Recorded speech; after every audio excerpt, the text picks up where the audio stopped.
and welcome to episode 153 of Game is a Lost Spark podcast. I'm your host, Antony Chasson, and joining me this week, it's the other spark on the pod. He's a rare treat indeed. It's Mr. James Thomas. Hello. How are you doing, Antony? I'm not too bad, sir. I'm not too bad. How are you? Yeah, good, sir. Good. Yes, have we? I think I've been starting most conversations with people this week is, have you seen the last episode of Games of Thrones? Yes. Cool. So to not spoil it, we're not going to spoil it for anyone. What did you think of it? I thought it was okay. Do you know what? I thought it's never going to live up to the hype that everybody had for that episode. So I thought that going in, I tapered my expectation. I had it. I was ready. I had it in check, and I really enjoyed it. You know, it just checked every box, and we've had those big fight scenes and all of that episodes down. So I just kind of feel that this one just kind of came in, and it kind of the whole thing about the entire season, which I'll probably talk about in a moment, is that it just wrapped it up too quickly. I think I saw something on Twitter where someone said, you know, we could have had at least another 2 seasons with another couple of... You could have had the big fight continue for this season and maybe have another season with the other stuff that happens in this one. I just feel like they wrapped it up too quickly, and you never had those big kind of monologues and big kind of... But apart from that, when it finished, I was like, yeah, I'm happy. What about you? I mean, were you the same? It was fine. I think this is the way I've just been approaching. Like, it was fine. I think the second episode of the series was possibly my favourite. Is everyone was it was that classic sort of like monologue conversational episode. Yes. I guess the calm before the storms of the big battles and what have you. But it was the only one that I thought allowed the characters to actually breathe and be themselves. But the rest of it was just too rushed. Like, considering they spent like entire series where Dany just stuck in the desert behind some walls, looking longingly out towards the sea, and yet somehow we've managed to have like 2 episodes that they spent all the CG budget for, like probably for the entire rest of this like TV series combined. It's just too rushed. You can see if truth is to be believed, you can see that the writers had their eyes on Star Wars, and then basically went, we done yet? Can we finish? Can you? Okay, cool. Okay, bye. I'm off. Do you really think that? Do you think they kind of have that? They were kind of like, they had the Disney saying, right, you need to be finished by this date. So they really did just like. I assume so. If they want to be on from the Star Wars, and honestly, that's a great. They phoned so much of that in. Like, my expectations were lowering as the season went. And by the end of it, I was just happy it was done. Yes, because it wasn't bad. I think some characters were basically rewritten in the space of 4 episodes, but this was. I was happy it was over, so they could stop it. Just stop doing this. Stop. Yes. it. But you're absolutely right. I mean, you know, how long did it take kind of Tyrion Lannister to get out to Daenerys? You know, we had that was a whole season. Yeah. And you know, and you're right, there has been like slow arcs throughout this entire run of Game of Thrones. And then just to have that last season. But like I say, I mean, there were some real epics. There was that one scene where you did see Daenerys with a dragon behind her. And that was just incredible. You know, that was really cinematic. I absolutely loved that. Good staging, yes. Yeah, it was absolutely superb. But even that, I wanted so much more of that. You know, I wanted that to be, as I was saying, that could be a whole season of, you know, what we're trying to skirt around without spoiling it for anyone. But I just feel that it was okay. It finished. It kind of drew out a bit at the end of that episode. You know, it was an 80-minute episode, and the last 20 minutes was just them kind of almost just tying up every loose end. And I think it was good to see the characters kind of doing what they're doing, and they never really kind of left it open or anything. I had some crazy thoughts of what's going to happen, which I can't say because there'll be spoilers. But as Nicola said, I kind of tend to make a lot of stuff up in my head. You know, it's like as I'm watching, because it was just like a slow version of the Game of Thrones tune, and then they were all kind of doing whatever they were doing, and then my head was starting to wander, and I was like, oh, I wonder if this is going to happen. But when the credits rolled, I just sat there and I was just like, yeah, that's great. You know, done. I mean, I think it's hard to finish a season, to finish a landing. Yeah, exactly. I out of all the TV shows that I've ever watched, I don't know about you as well, there's only been a handful that have probably done it really well. I think Mad Men did it excellently. They had me standing up and applauding how the genius writing of Mad Men, Sopranos annoyed the hell out of me. Seinfeld, one of my favourite shows, the last episode just ruined the show. So it's really hard I think Frasier might have got it right, and I think The West Wing kind of got it right, but it's really hard to end that final show, and I think I think now you bring it up, I can't remember I don't think I've watched too many series right through to the end. I think the one, like, things like Friends, obviously that went on for like 10 years or so, and I can remember rushing up to... Ali was living in Durham at the time while she was doing her Masters, and I can remember dashing up the motorway to make sure I'd covered the gap between the Midlands and Durham, just to be ensconced in her kitchen with the rest of her flatmates as we watched it on a small 14-inch portable telly that I think I actually took up that day so we could plug it into their RF cable, because they didn't have she's students. Yes. But I can't think of too many. Like, there's a couple of, I guess, smaller series ones in Britain, like Spaced, and I guess recently Fleabag. But I guess there's not, although they're good, they're not quite like the multi-year investments that you get from these American, like, mega shows at this point.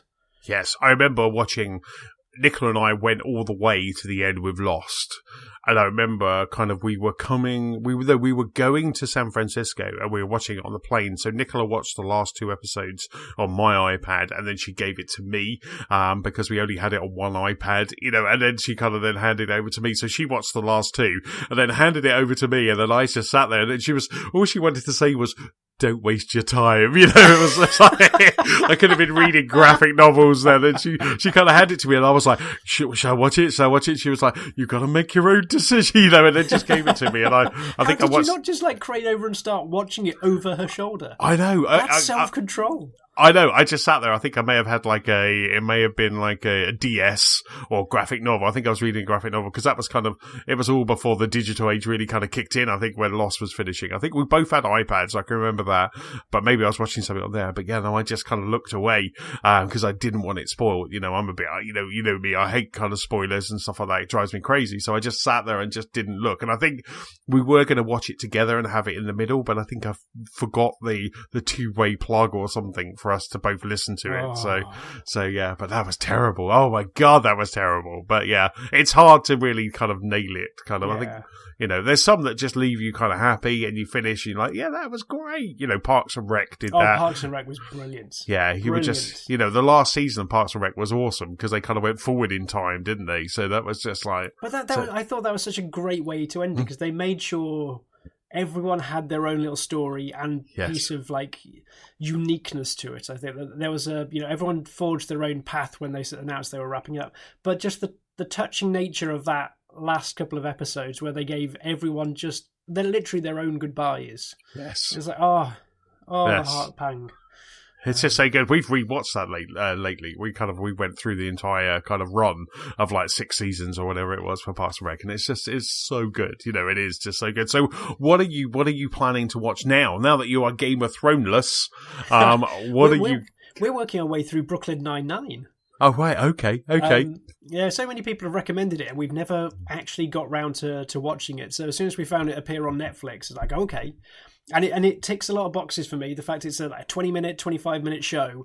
I have problems with sitting down for like a whole hour and dedicating like that time, like night after night to it, because I just get twitchy if I spend too long on the sofa watching the telly box. Mm-hmm. So something that bite size where you can watch over dinner and away you go. But so I think we've powered through the first 3 series in only a month or something like that. So we're just chewing through it. It's very Moorish, and you can see why people are upset when it got cancelled from Fox or wherever it was. So that's good. And then also watching Sabrina on Netflix as well. It's fine. It's very overdramatic. I think we both had a soft spot for like the original, and so watching this, its retelling is interesting. Yes, but they are basically trying to dress up a weird sort of misogyny within the witching world, almost like they're trying to develop some sort of, I don't know, almost Nazi authoritarian bad guy, and actually all you're going like, they're just a bit sexist, love. You don't need to dress them up with this big flag and just like this dark order. They're just some blokes being fools. just focus on that bit and not them trying to take over the world. So I think the story writers think they have slightly more gravitas than the rest of the show is trying to is allowing them. But, right, because it's kind of is. Am I right in thinking that Sabrina is set in the Riverdale? There's a program called Riverdale. Is it in the kind of same universe? Is it a bit like kind of Arrow and Supergirl? I've never watched any of those, and they've mentioned is Riverdale the Archie one? Yeah, Archie and Jughead, I think, isn't it? Yeah. Yeah, I think they've mentioned Riverdale at some sort of transferring schools or something like that. But I only recognise it off what Netflix keep playing me if you hover too long over an icon. So. That was happening just before I came out to pod. Nicola was trying to find a movie to watch, and Netflix was just. I didn't know, but it actually just kind of keeps moving, doesn't it? It just goes to the next. Yeah. If you just leave it, it'll just entertain itself and probably pop up with a screensaver to life at that point. Exactly, it'll probably pop up with "Are you watching this? Shall I carry on doing this? Are you okay?" But no, it's really cool. I mean, for us, we kind of went off. Well, Nicola wasn't really watching Game of Thrones anyway. She watched the first couple of episodes and it never really kind of grabbed her. So, but we're watching the Good Fight now, which is just tremendous. Like The Good Wife? It's the follow-on from The Good Wife. So basically, at the end of The Good Wife, I think it was Julianne Margulies who was the Good Wife. I think there was a whole load of contractual things that happened. So they basically canned the program, and similar to Brooklyn Nine-Nine, another network picked it up, but it didn't have Julianne Margulies attached to it. So it's basically a lot of characters keep coming back in and out. So you see like different judges and different people kind of coming in, and it's centered around someone from Game of Thrones who's now Jon Snow's wife in real life, Kit Harington's wife, and a lady called Diane who plays Leonard Hofstadter's mum in Big Bang Theory. And she's fantastic. Diane is just like, I think it's, Nicola will kill me if I don't get her name, because she's just such a fab actress. And so it's basically kind of geared around that and the law firm that she's in. And it's just, the thing is that makes me crack up. It's incredibly political. So the first season was trying to find its feet. It was around kind of really just the main character, Maya. But season 2 and season 3 are just all about Trump.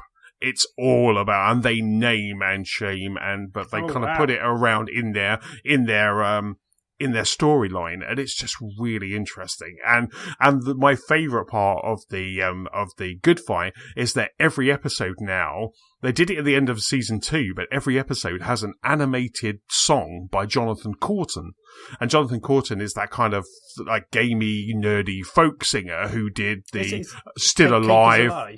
Yeah. So he did that, did Still Alive with Portal. So all those songs that he's done. And there used to be a chap who is sadly no longer with us, but used to be on the Major Nelson podcast. He got me into Jonathan Coulton because every week in the Major Nelson podcast he was talking about Jonathan Coulton. So I just started downloading, listening to his albums. And so the first time this came on, I was like, that sounds like Jonathan Coulton. And it is. And like, every episode just now has this kind of animated short about Trump. Or they had one about NDA. So they were like, oh, we need you to sign this NDA. And it just cuts to this animated thing. And they had a whole song about NDAs. And it's just amazing. I just love this program so much that it's that bold. I have to listen to that song alone to find out if they can make NDAs interesting. I now have that song in my head whenever I was doing an RFP at work the other day, and then we had to have NDAs, and the vendors were making us sign NDAs, and that song was just in my head, and it was just fantastic, And it's just like all the stuff from Jonathan Coulton is just really cool. But the Good Fight, I think the first 2 seasons are on Amazon Prime at the moment, but season 3 is on More 4. I think it is. So, but it's just really good. It's just really good. And Martin Sheen, the English actor, not Michael Sheen, the American president. Yes, yeah. So Martin Sheen, he's in it, and he plays a large, gruff, bad guy who's just a horrible person. He's kind of like in the Trump administration, but he plays such an amazing character to the point where when he is on screen, he just is on screen. He commands the screen. He has a Brian Blessed kind of beard, and he has this voice to match it, and it's just incredible. He is just amazing. I love it. It's just we've now caught up because it's been on our hard drive, on our Sky hard drive for years, and we're always like, we'll get there. And Nicola went, oh, should we try that? And so we the first season I think was 2017, like March 2017. So the adverts are really weird. They're like, it's like 20, and then we had 2018 and now 2019 adverts, but it was just like, it was really weird. You have like 2017 adverts. So, which is really cool. But you see, I it's think fantastic. we just start deleting stuff as it soon gets past a certain day. It's like, no, it's been on there for 6 months. We'll never watch it. So fair play for persisting. Yes, yeah, we left that there. I mean, I did that the other day with that True Detectives season 3. I was like, we're never going to watch that. I'm not hearing anyone talk about it. Yeah. So I was just like, delete. Just like because when you download them, especially if they're in Ultra HD, it takes up a bit of space on the Sky drive as well. Yes. Yeah, so I'm just like, take that down. So yes, that's what I've been watching. So what else have you been up to, James? Well, this weekend has been an exciting but busy one. Friday night we had a launch party for Sea of Thieves Anniversary Edition, so went into Birmingham for that. Oh wow! And as always is tradition with any launch party or Christmas party we ever had, we seem to have a family day with Ali's family the next day. So have to watch how careful what time I stay out to. Yes. But yeah, it was nice. The next day we had the nephew running around and got him to make pizzas in a pizza oven or so, which he was suitably enjoyed making. Well, he enjoyed making it, not so much eating it, because he just wanted to eat all the olives, a massive tub of olives. And if we'd have let him, I swear his entire pizza would have just been like just blue and black, no room for cheese and tomato at all, just blue and black. But the big events, I guess, of the weekend for the podcast anyway. On Sunday, we had the first Halopalooza in a good 4 or 5 years. We were trying to think about this, but the Cheltenham group of friends that I've got, there is a tradition. In fact, this is how I met them all these years ago. Halopalooza, which is just everyone comes around one person's house and they bring their Xboxes and pads, and in the old days they'd lug around a CRT and you just take over the gaff and put Halo stations everywhere. I think we've once got up to 16 people, and I think this time round we had 10 people playing Halo Master Chief Collection. And honestly, thinking back to just the pain of, especially like the original Xbox with Halo 2 and the map packs and strict NATs and open NATs, and have you downloaded that? It's like, upstairs there's the switches aren't working and there's a different network. Just the infancy which like home networks were back then, and I just get the scatter shot of everyone trying to bring consoles that they should have downloaded the stuff for but never did. And so then you'd have to download all these map packs on this crawling very, very primitive broadband then. Yes. Like looking at all the pain and interference that we had back then that stopped us smoothly flowing now. And now you plug your Xbox One in, everything is in one package, and it just works. Oh my goodness. It's just beautiful. It's just utterly beautiful. And you forget when everything does just work, the pains and the problems that can actually happen. In the olden days, before everything had smoothed out, before Live was so smooth, before they all bundled it into one like emulated package, but it was just lovely. So from a logistical point of view, it was just like smooth as silk. I noticed on Sunday that you guys were online as well. So I just thought, so is that how you were playing? Did you have all of you were online? Because I saw that we were all online, but we were playing on System Link. So there's an option within Master Chief Collection where you can swap it from going on Live just to go through LAN instead. But Manny's got a great place for this because his long living room was turned over to the blue team. So we had 5 Xboxes set up in there with monitors all down the way. And then he's got a garage that doesn't have a car in it. So Red Team were bundled out there, and we were like, it was basically our own little bunker. Cool. Protected away from the other team. So not only did we have like this huge number of people, but when we had our own little spaces, so that we didn't have to worry about the other team listening in on us. So we could hatch secret plans. No, we can just shout across the garage and then out across the garden to the other team because the patio doors were open. But it's just really good. Like I've gone off. As I think I've said before, playing like shooters and competitive games online, but Halo has a special place in my heart. I think especially when we pulled back the maps and the modes from Halo 1 and Halo 3, just remembering those LAN parties from ages ago and just how wonderfully put together Halo is. Just like as it's evolved through the years. Like we went from like 1, 2, 3, 4 all across, but just those gaming memories of back in the day, like with our own custom game modes, it was just lovely. Oh, it sounds so good. It just sounds like so much fun. Oh, and it was a shame because we should say, dear listener, there was supposed to be a Chesson yes. in our mixed, but although our logistical issues with networks worked very kindly indeed, I think your logistical issues blew up before the M25.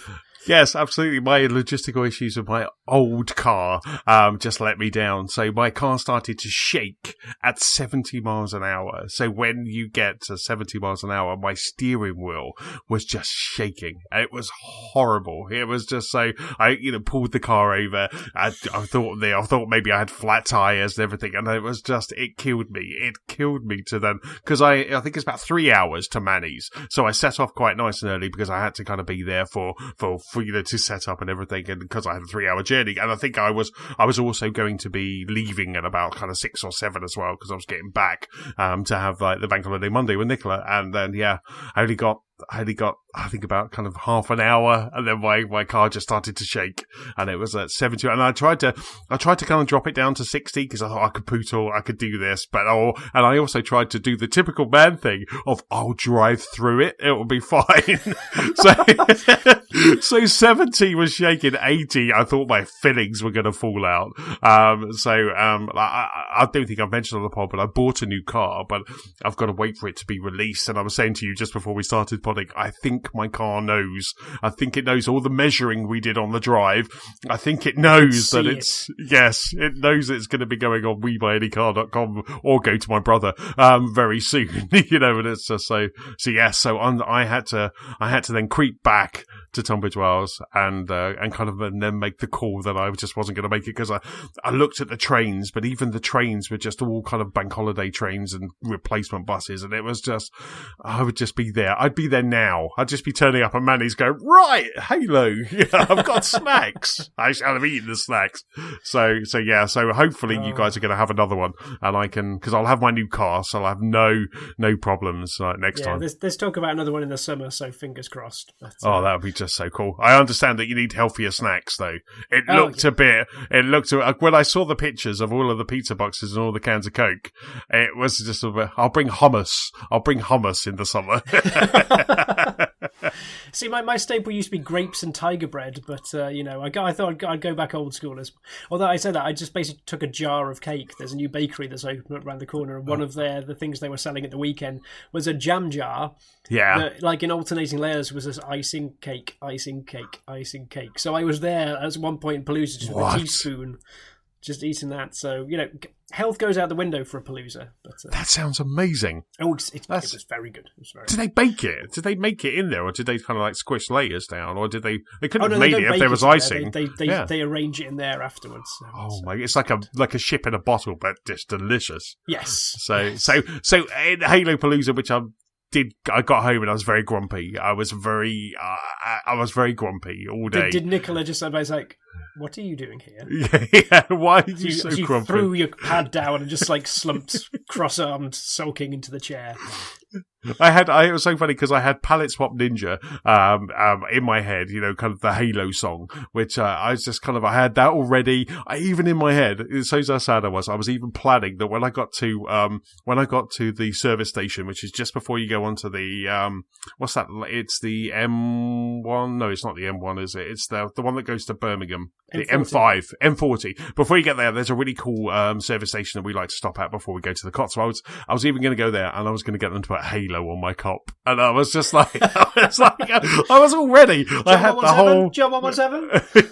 Yeah. Oh God, that would have been so much better next time around. Why are you always better than me, James? I'm just gonna go Halo, but it was just like so. Yeah, I had it all planned out. I had my whole kind of my whole entrance, and that was the one thing that I was kind of thinking. Maybe for the next one, I can't compare it because I missed this one. But maybe we should have entrance themes. Like get Matt on the wrestling, and then we could then have like kind of entrance music. You're an excitable little bunny, aren't you? I am indeed. I was ready. I was honest. It's so funny because there's a couple of people at work today. They were like, how was that Halo thingy that you were doing? And I was like, I didn't go. Don't want to talk about it. I'm grumpy. It's just like, honestly, it just made me so sad. Oh, am I allowed to carry on talking about it? I don't want to. Yeah, absolutely. Please do. I want to live vicariously through your eyeballs. Oh, it was honestly like living through, I guess, a little History Channel montage because Yes. Burridge, master of the playlists, sort of like sectioned it up. So we just started with like some Slayer and Team Slayer on the very first Halo, and you just forget. You forget what the original Halo was like because on these last ones you've had sprinting, you've had mantling, you've had powers. Back on the first Halo, do you remember you can't sprint? No. You've just got this, you can't run, you've got this quite long floaty jump, which I think makes up for some of it all. But the entire first 20 minutes was us just messing around on one random level going, what's the plan for this? Like, I want to throw a grenade! And just like people dropping grenades at people's feet, people angrily trying to melee in the air in front of people rather than reloading to shoot them. And it's just like the entire first 20 minutes was just trying to remember how the old control scheme worked. And actually going through the different sequels, and you have Halo 2 with the dual wielding, Halo 3 I think introduced like the power pickups that you could get, like the shield drain or the recharge. Yes. So at the start of every single one of those, there was just the cries of like, how do I drop the regen? How do I do this? How do I do that? So it was fun just having that ridiculous nature of everyone learning together. But the actual game, there's some maps that I just still love to this day, like the various incarnations of Blood Gulch, that long open valleyway with two bases at either end that I always remember from Red versus Blue as well. But just like the capture the flag modes on there, where you just see a Scorpion tank just coming over the horizon and knowing there's a sniper hidden somewhere up in the hills. And then you go to like Halo 3 with the lockout and it's almost like that multi-tiered dark, almost gothic level. It's just lovely going a trip down memory lane. And we threw in a couple of our own game modes as well, because we've got one called Duck Hunt. It takes place on a big open level, and it's partly gentleman's rules. So there's one team that spawns high up on just a platform in a hide, effectively, and they've got sniper rifles. And then the other team just have to try and get from one end of the level to the other end of the level with a flag. And there's no shields. Damage is like 500%. So it's like you shoot someone's pinky and they're dead. And it's just a stupid charge where you have to try and just get your flag from one to the other. So it's all about tactics, because the main element of movement is the grav lifts. So this is why we call it Duck Hunt. You jump on there and you just send yourself flying up, and you're there praying, going like, just be lucky, just be lucky, just be lucky, just be like. So as like the other 5 people just let loose a barrage of sniper shots at you. So it's all about trying to fake out about where the flag is. Should you put people in behind? Should you put people in front to try and just distract? It's just stupid. The game mode is stupid, but playing with friends is you hear the other people on the other team either swearing or cackling, depending on which side of it is. It's a mode that no one will ever win unless someone gets lucky. But when one person gets lucky, both teams have to cheer in celebration at that point. It's stupid fun. That just sounds so cool, because I did see some talk about Duck Hunt with the Halopalooza WhatsApp group, and then but I just thought I'm not going to ask because like I think Phil was the one who was like setting it up, wasn't it? It was just like So I was like, I'm not going to ask, because and it sounded like this is going to be good. Because there seemed to be a lot of kind of elation when he'd kind of set it up. So I couldn't wait. But that sounds incredible. That just sounds like so much fun. I bet. Did anyone do it? Oh yeah, and we our team managed to get one. I think after like we played it for half an hour each way, and it's just like we managed to get one flag back. So therefore we are Halo gods, Antony. Halo gods. Oh, that is just so cool. So, that was actually probably the balance of the sides, apart from one bomb game that went on for far too long. The sides were like balanced enough so that even if you lost, you felt that you had a good game. Right. And that was really nice, because there's occasionally where I think in the early days when we were all trying to figure out everyone's skill level, you could get some mismatched horror shows where just one side was just teabagging the other till the cows come home, and so thankfully that didn't happen this time round. Oh, that just sounds like so much fun. So out of all of that, as you were going through, was there kind of any... Is it that Halo 4 is the standout because it is just that evolution of Halo, or do you still like kind of 2 is the sweet spot? Mechanically, Halo 4 is the best because I think it's the most refined. Yeah. It's more modern.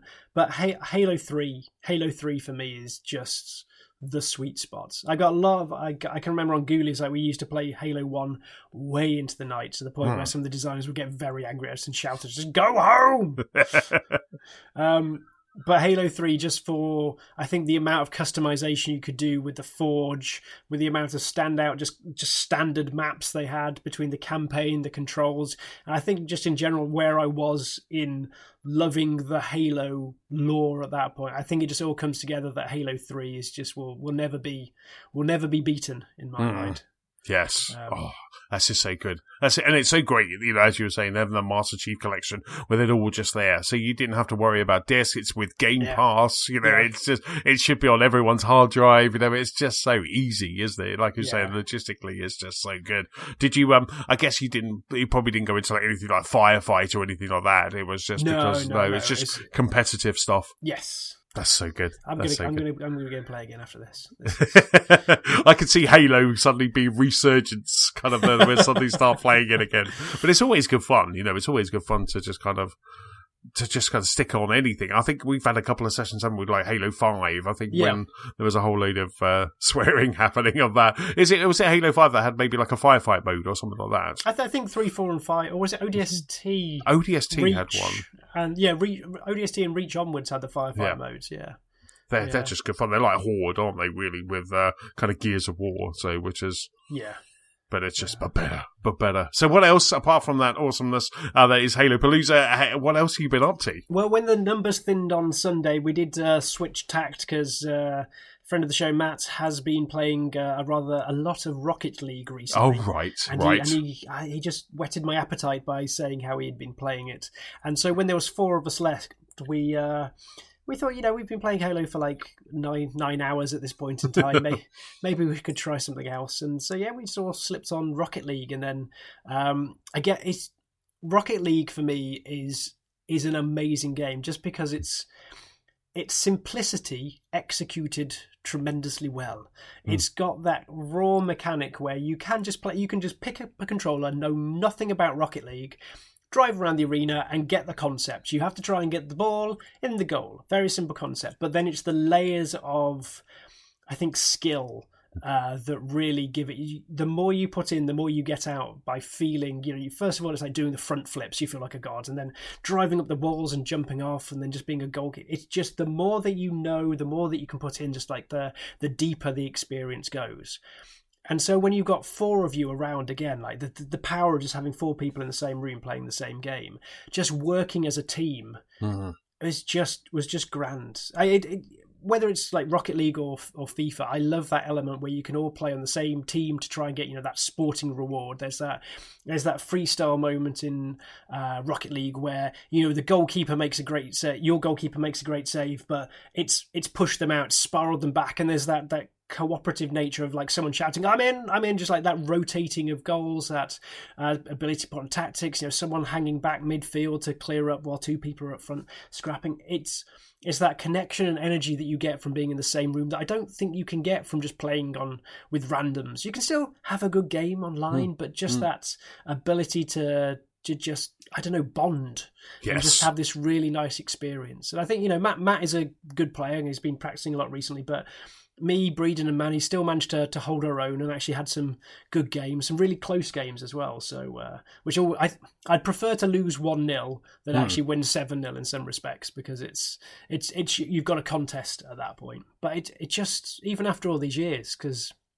I remember playing Rocket League when, was it Witcher came out? And that was like 20... I think Rocket League's like 4 years old right now. I think it is, when it came out on PS4, wasn't it? Because it came out PS4 and a PlayStation Plus, didn't it? Yeah. And it's still wonderful. Still utterly wonderful. Yeah. That just so were you playing against just AI, or were you going online, the four of you? Oh, we were going online at that point. Get some so proper cool. challenge in. So yeah. I'm just having a look. I'm just having a look when it came out. It came out, July 2015. Yes, coming into 4 years. It's interesting as well because I turned off voice chat and text chat a long time ago. Yes. So I was sat next to Breeden and just peering over, seeing what abuse we were getting on the screen. And say, they've introduced some new words. No, what a save is still sarcastically everyone's favourite. Okay, well played. Superb. That's just so cool. So I'll take it you won a lot then, the four of you. No, it was a mixed bag. It was a mixed bag. I think they do a reasonable amount with their matchmaking. So we got put into a couple of games that were that we kept going for rematch because they were so close. But yeah, it was classic. Like we said, okay, last game. Oh, we've lost. One more. Oh, we lost. One more. We can't stop on a lot. So yeah, you've got to go out on a win. You've got to go out on a win. Yes. It was going well until I think it was Manny said, next time we win, at the final whistle, we'll all do like a backward somersault in celebration. Yeah. And as soon as he said that, we must have lost 4 in a row before. It's like cursed our run at that point. So. The curse of the showboating. You were just like, yes.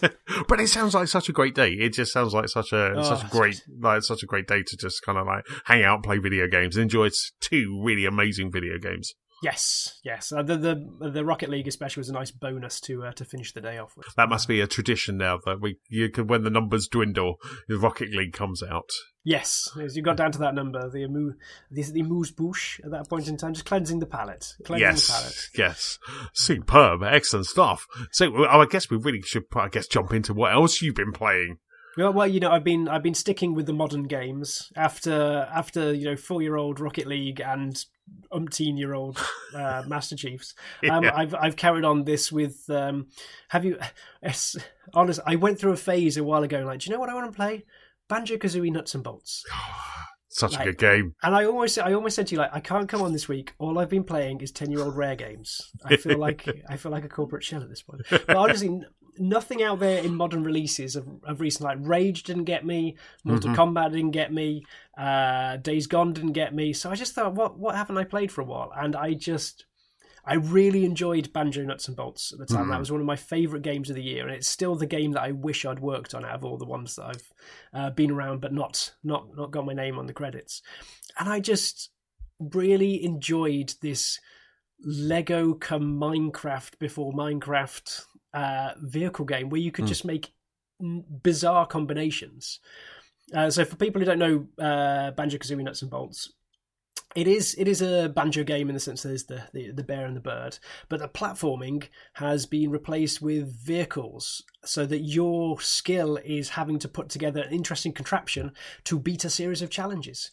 And so on a very basic level, it's can you build a car that can compete across, bumpy ground and water and, be fast enough on the straights.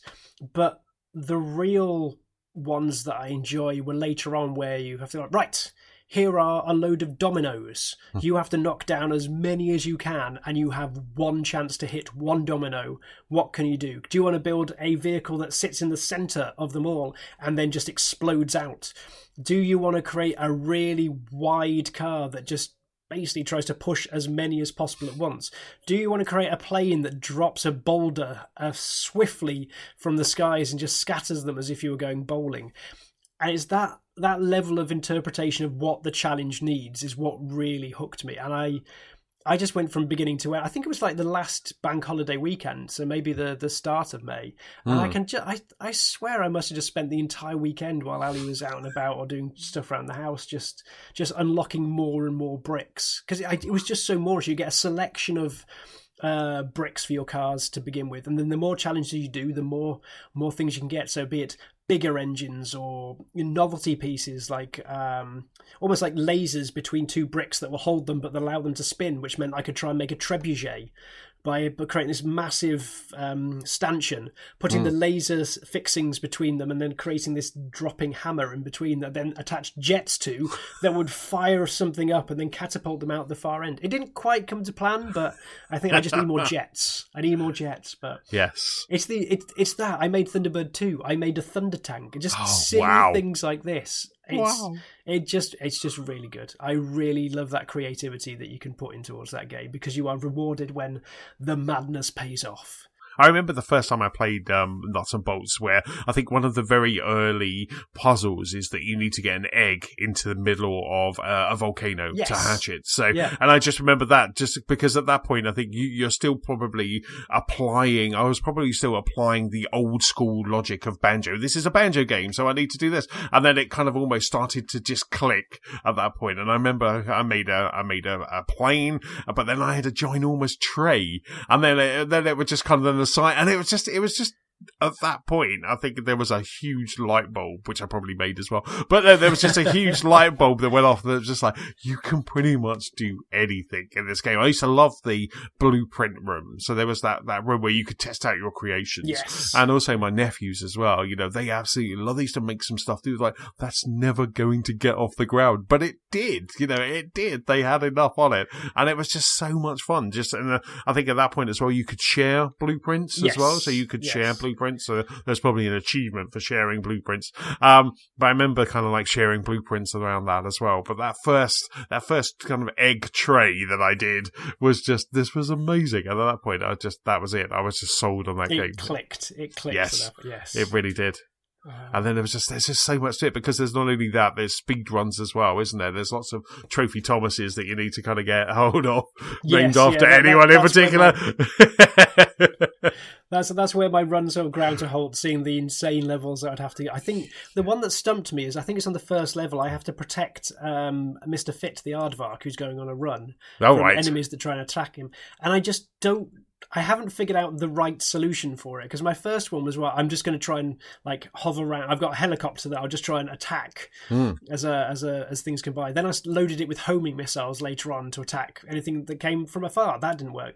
I tried to create a portable shed that I could just drop on him that was on a hovercraft, so that there would be no resistance. So when he ran, he'd carry the shed with him. Yes. And that worked fine until he got to a tiny... there was a bit of a dip in the valley that he was running down, so he basically just like, as he went into the valley, the shed was just left behind on the two dips. No. So I was like, okay. So that one's thought. Once I've got that, I might go back and start getting them all. But I don't like all the levels on it. I love the some of the larger open ones like Nutty Acres and the Sports Coliseum. But there's a couple of levels that really jar with me, the ones that have got like multiple tiers but aren't that memorable in terms of layout. So there's one inside of a computer, and there's a lot of things just look the same. Logbox 720. That's it.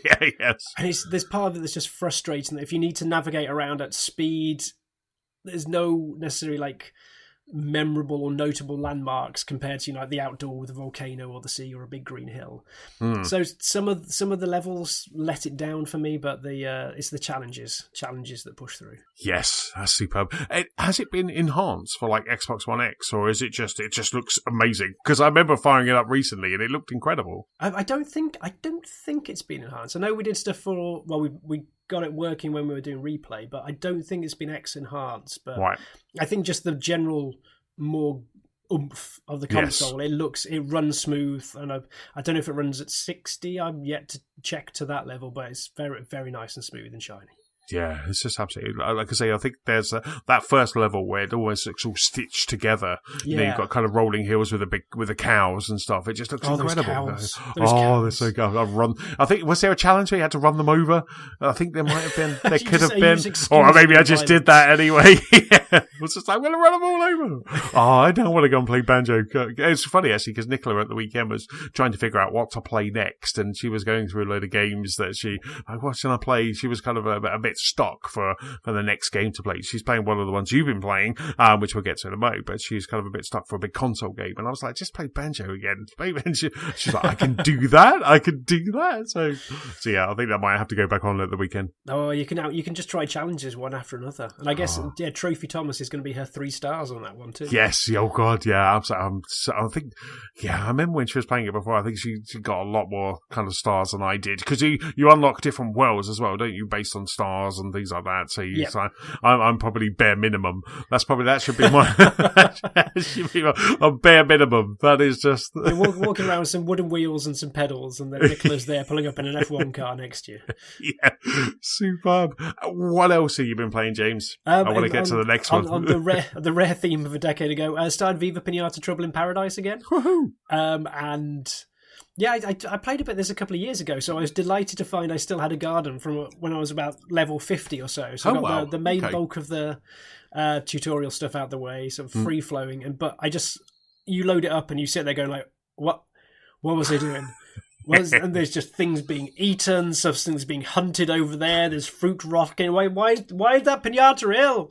It's just that slightly overwhelming sense that you need to get some order before. Yes. So I managed to tidy away all the corpses and then started from scratch again at that point. But Ali and I are playing co-op. Right. So we're using the niceness of the ability to stream the Xbox. So I've got an Xbox up here in the loft, and we've got one downstairs on the telly. So I just brought my laptop down and turned it on in the loft, streamed it down to my laptop, and we can just play piñata sat next to each other, which is really nice. Because I remember trying to do that before. You have to lug the telly around, make sure you've got the network connections ready, and I just try and clear some space, move the wires so the rabbits can't eat it. But no. Almost like Master Chief Collection, like what you can do with 10 years worth of technology. Bam, slam the laptop down, open it up, and you're just mass romancing Nougats before your eyes. That's just so cool. I remember when Nicola and I were playing it, when it first came out, we had a week off. And so where we used to live, because it was in our old house, so we'd have the big TV there. But then Nicola had this really nice little kind of sofa in the window of the house. So it had this nice little bay window. She had a sofa. And at the end of that sofa was like a stack of chests. And she used to put the TV on that. And her Xbox was like down the back of the sofa. I made it so it was just literally, it took no time at all. You just had to stick a HDMI, I was going to say SCART, but you had to stick a HDMI in and that. So I always remember my favourite vision is always like at 3 o'clock in the morning of like Nicola with the TV, which we call Stevie. She used to just go, right, I'm taking Stevie and I'm going off to bed. Like at 3 o'clock in the morning, she's just like walking through with her TV, because we were playing like just kind of like then I had the big TV. Now I don't. I'm now the one with when you get Stevie. The 3 stars, you can have the TV back. Yes, yeah. Well, I've earned it. I can have that back. But yeah, but we used to just play it. It was just so good having. We both had our spreadsheets, we had our checklists and stuff like that. So it was just so nice. It's like 3 o'clock in the morning. We really should be going to bed now. We didn't want to, but we were like, you see, I think Ali's fallen into that role. I think I persuaded her because she was really into the first one, 100%ed it, and then I think we got quite far in VP2, but can't remember why we didn't like 100. Oh, I think we got stuck on the Langston's challenges about sending piñatas off to parties and what have you with specific requirements. So that's where we lost it. But I want to see if I can get, maybe not in this one session, I want to creep towards that 100%. I want to get more. I want to get all the achievements in this one. So maybe even if it's not this year, just play another 20 hours. Was eke myself closer towards that one. That's just so good. That's just. I used to love those Langston challenges because they were. Nicola was very much, no surprise. She was very much kind of very methodical in the encyclopedia, where she'd go, right, I'm here. I'm going to work through this. I'm going to get my variants. I'm going to do that. Where I played the game from the Langston challenges. So they basically. So I was just like, right, okay, this is what you want. Okay, in order to get that, I need to do this, and this, and that's kind of how I played the game. And it was. Goal. It was really good. It was really good fun. Oh, I'm trying that, but I was trying to send. I need to send a badger skull, and to do that, I needed a quail. And to get the quail, and it was that trip down effect. And in the end, because you've got so much stuff in your garden, then everything's attracted to it. Yeah. So like the worms were coming in, the tafflies were coming in, the sparrows were. I just had to turn to Ali going, right, scrap this. Scrap this. We need to start master romancing everything at the bottom to stop them coming in, so you can ban them after you've master romanced them. But it is that logistical. This is my plan. Nature doesn't agree with my plan, so this is the new plan. Just like shifting the goalposts as nature simulator just starts altering what you're actually allowed to do.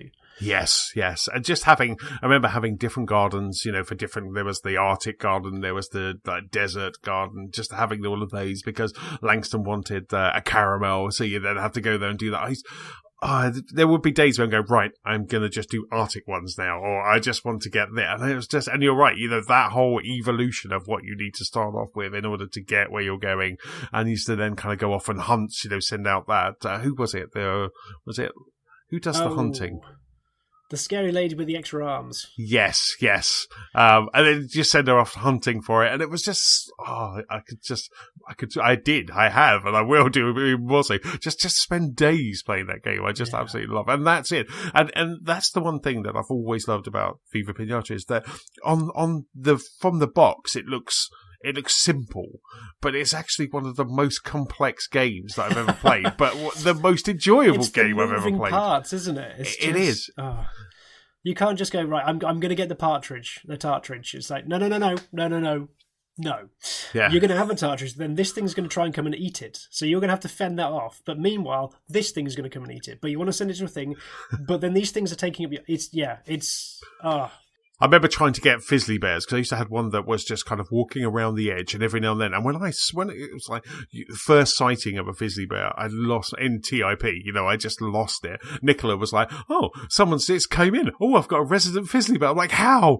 And this is how it would go, like night after night." I was like, "Oh, I don't know how. It's just there." And then suddenly she'd be kind of like have about 4 or 5, and her garden would be full because they were just clumsy oafs, but they were just adorable clumsy oafs.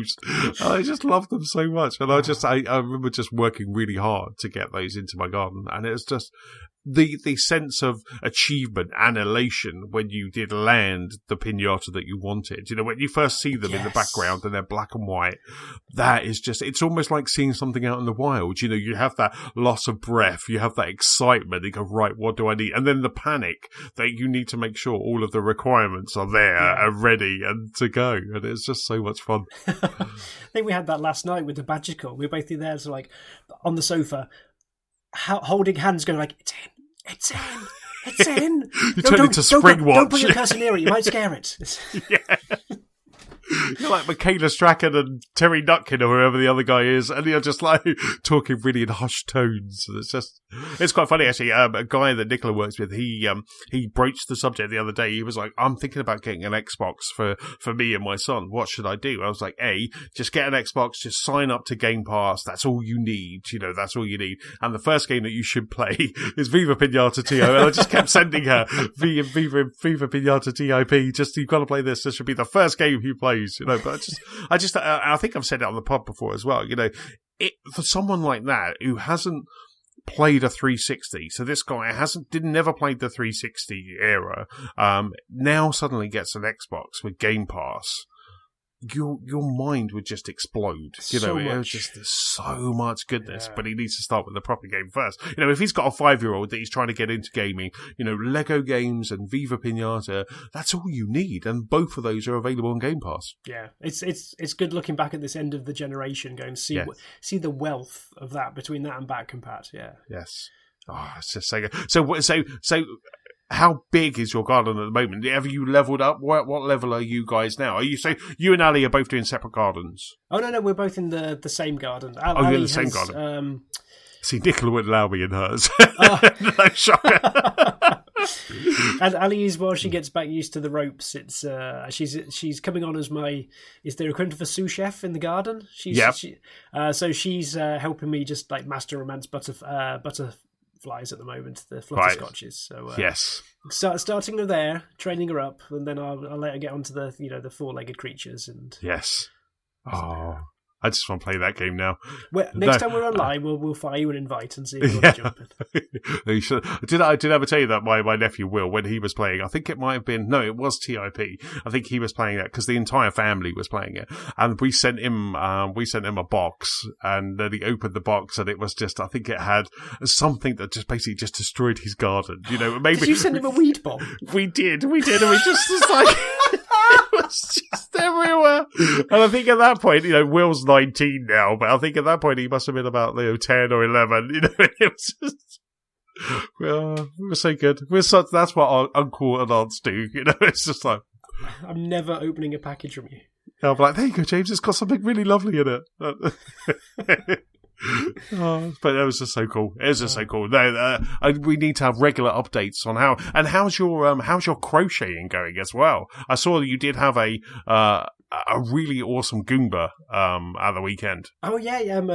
As we were out, or at least busy for most of the weekend, yesterday, the bank holiday Monday, set ourselves a little crafting challenge, and so started making yarn from old T-shirts. Right. So we had a few that were going out for the charity shop, and also pop round to a charity shop to find one. And you can make T-shirt yarn. So literally the material your T-shirt is made from, if it hasn't got a seam on either side, like is it basically just a giant fabric tube, you can cut it in a certain way that turns it into just a large spiral of material, which you can then obviously like wrap up and use as a ball of wool. And this was like a personal challenge from our one of our little Taskmaster groups. And yeah, I just thought, okay, try this Bank Holiday Monday project. So found a black T-shirt, found a white T-shirt, and while I was sitting down watching the wrestling, crocheted a huge Goomba. It was the size of a melon. Like obviously with T-shirt, you can get a good inch thick or so, and then you have to roll it up. But yeah, it's this huge chunky wool, so you can make a nice big chunky sheep from it. Wow, it looked superb. I love the eyes. The eyes were just awesome. They were just like slightly crazy, but slightly awesome at the same time. It was a crazy-eyed Goomba. Yeah. But that was so cool. I can't believe that was the same. Who knew about that? Was it Ali who had kind of knew like? Yeah, well, Ali got some large. We went to Car Boot a few weeks back, and Ali found just commercial T-shirt yarn wool. And so we just thought we'd try and make our own off the back of that. Like, we've got these colours, but we're missing this and this, shall we? Wow. So, yeah. So cool. That is just so cool. That is fantastic. Excellent stuff. I must admit, I was watching, staying kind of on the Viva Piñata tip before we move off, but we could talk about that for years. I was watching one of the cooking programs I'm watching at the moment, which is called Duff Makes Cakes, which is basically Ace of Cakes, but it's a new version of Ace of Cakes. So it's basically by Hilary Duff. Yes, indeed, and the Duff guy from The Simpsons. No, so this is Duff from Ace of Cakes, and they had one where they had this. It was an aquarium in wherever they are. They're in LA, and they wanted to make this. They wanted to make this cake for this seal, and they made this cake. But one of them was a piñata, so they had this like piñata, and the way that they did the icing was incredibly clever and. It looks easy, I say this in quotes, to do a piñata cake. Because you basically get a strip of icing, an oblong strip of icing, and then you just cut halfway all the way down that strip of icing, and then you just then lay another one slightly over the top. So the rolled out flat royal icing. Yes. So if you just have like an oblong, snip that, and so you have like a pink one, snip that, and then you layer a yellow one doing the same, and that's what they did. And I was just like, this is so easy to make a piñata cake. And it was just it looks so good. It looks so good. But this whole program is, I don't know if you ever watched Ace of Cakes. No, I think this is where I missed the Duff connection. Sorry. So yes. So is it one of these Food Network shows that's behind the scenes at a bakery? Yeah, no, well, it's Duff Goldman, and they basically just like every week they made cakes. So they just basically orders would come in, they'd make cakes. But what they did was they had 5 episodes of Duff Makes Cakes, and they basically just have these different themes or the different things that they're doing, and it was just, and some of them were just absolutely amazing. There's this one guy called Jeff, and he's kind of like Duff's right-hand man, and he is so dry. But he's a genius and he's hilarious, and he is just, and it was just so good to see this back on screen. And then so we were just watching that. But when they made this piñata, it was almost like a piñata topper of a really large cake. And I was just like, I've got it. And then they just showed you how they did it. I was like, this is it. I can make a piñata cake. So I got very excited. Oh, is that what Nicola's next birthday is going to be then? Yes. Yeah. I'll do it for a half birthday. Superb. So what else have you been playing, James? The final thing on my list is, I haven't been too far into it, and I think Stu talked about it a while ago, but Box Boy and Box Girl. Yes. So I've absolutely loved the Box Boy series I think it was on just the 3DS. I can't remember if it was on the DS before that, but I've loved that for the 3 little portable games they've released so far. Just that mix of platforming and puzzle. And so, when they released it for the Switch, I snapped it up straight away. I've played probably about 20 minutes, half an hour, and I'm almost holding it and waiting for like a good trip, a good holiday to come up that I can then use it on, because I don't know what else I'll play on my Switch right now. So yeah, it's that weird thing where I'm just got enough of the other things on the big telly to keep me interested, so I'm holding it in reserve. But from early on, it just scratches that itch. Yes, because I always thought that Box Boy was just this supremely, almost like Rocket, like a really simple concept that was just executed superbly well. And they were never too long as well. The Box Boy games of previous years were just the right length. They never outstayed their welcome, and they always tried to introduce new concepts with every world to keep it fresh. And I've just always admired that willingness to know when enough is enough. And then wait a year or so and like put out another one, so that you're wanting more. So I'm looking forward to when I do have a train trip that I can then sort of pick this up. So yes, starving myself so the good stuff comes later. Nice. Are you off to London tomorrow for the Spurs? Is that when you'll kind of get out on the train? Oh, that's down at the weekend. So yes, Spurs in the Champions League final. Oh, yes. Looking forward to. I'm not going to troll them. No, bless them. Other Sparks, being Liverpool fans, yes, may the best team win. But yeah, there's so obviously can't get out to Madrid, and going down to White Hart Lane instead, where they are actually showing the game on the screens there. And so I think there's at least 50,000 tickets sold for that, so it should be a good atmosphere, nonetheless. Yeah. So fingers crossed. Crossed. Yes, so you'll have Switch in hand, or maybe not. Maybe no. Can we just cast our mind back, good listeners, to when Antony tried to enter the NFL with Switch and iPad in hand? Oh yes. Taking large electronic devices to a sporting event is generally frowned upon. Or taking a bag that you can't see through that is just frowned upon. Oh, superb! That's Box Boy and Box Girl. Like I say, Nicola's been playing it, and I have been looking over her shoulder when she's been playing it, and it's like there's some really meaty puzzles in there. When it gets, because like I say, it starts off really easy, but then it just really it just subtly just kind of increases. There's this marginal difficulty just kind of keeps ramping up on every level, and it just looks like a ton of fun to play. Yeah, the puzzles always make you feel really clever when you do it, but it just builds gently on all the things it's taught you prior. So sounds good.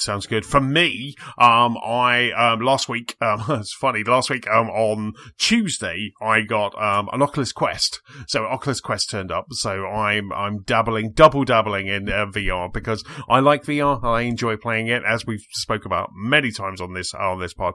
But unfortunately, the setup to entry on the PSVR for me at the moment is just, it takes too long.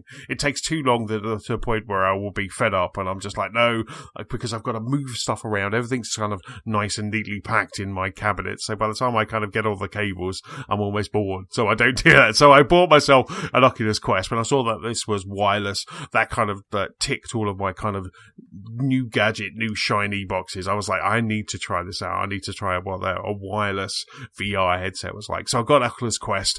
It was quite funny, because I think we were chatting in our WhatsApp group. Mine wasn't due to arrive until the Friday, which was good, because I was away for a couple of days at a conference last week, and it turned up on the Tuesday. So just as Nicola was coming home, she was like, "Oh, there's a box for you," and I was like, "Well, it can't be my Quest, because it still says preparing to ship," and it was my Quest. And Tuesday night, I had to go out. Well, I didn't have to go out. I went out with some friends for dinner, and then Wednesday and Thursday, I was away in London at a conference, and it was teasing me. It was killing me that it was going to. You just sat there on the doormat. So I just I opened the box, which in itself was a gorgeous thing. The box and the way that they kind of packed it. I do kind of feel that, because unboxing is now a thing, I kind of feel that the boxes are getting sexier. Even whether it was my Ring doorbell or it was the Oculus Quest, boxes, people are paying attention to that kind of what they put in the box and how they box things. But so on the Thursday, I managed to get away from the conference at about 4:00. I think I was kind of done with all of the sessions that I wanted to attend. So I kind of got home before Nicola got home, and I just kind of quickly plugged in the Oculus Quest. It needed about 10 minutes to just kind of get charged to the point where I could start playing it, even though it was plugged in. And so I did that, and I think it took about 5 minutes, and I was playing Beat Saber. So the Oculus Quest comes preloaded with Beat Saber demo. There's about 4 or 5 demos that are preloaded onto the Quest. So you can delete them if you want.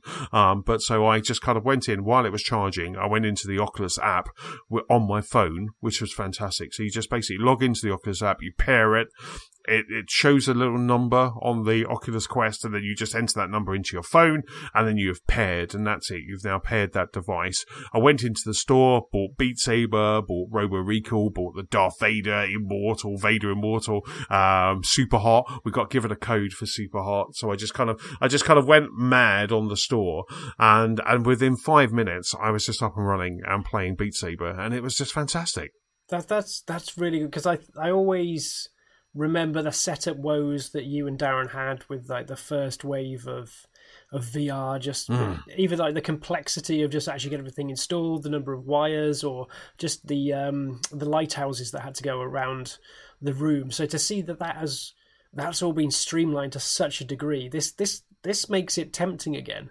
Yeah. So even for the PSVR, we've obviously spoken about that. It's got no HDR through on the first version, which basically killed my enthusiasm for it, as well as all the wires and stuff like that. So the more accessible this gets, I think, because I don't even care if it's the shiniest, fastest, most glowing, running off 2 Titans strapped together and costing £2,000.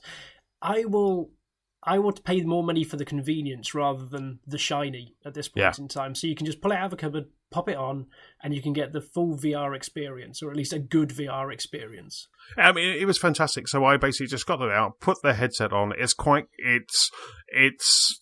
a different setup to way the PSVR. So you just got there's about 3 straps. So you basically got a head strap, overhead strap, 2 side straps. So you just kind of get that to a nice comfortable position.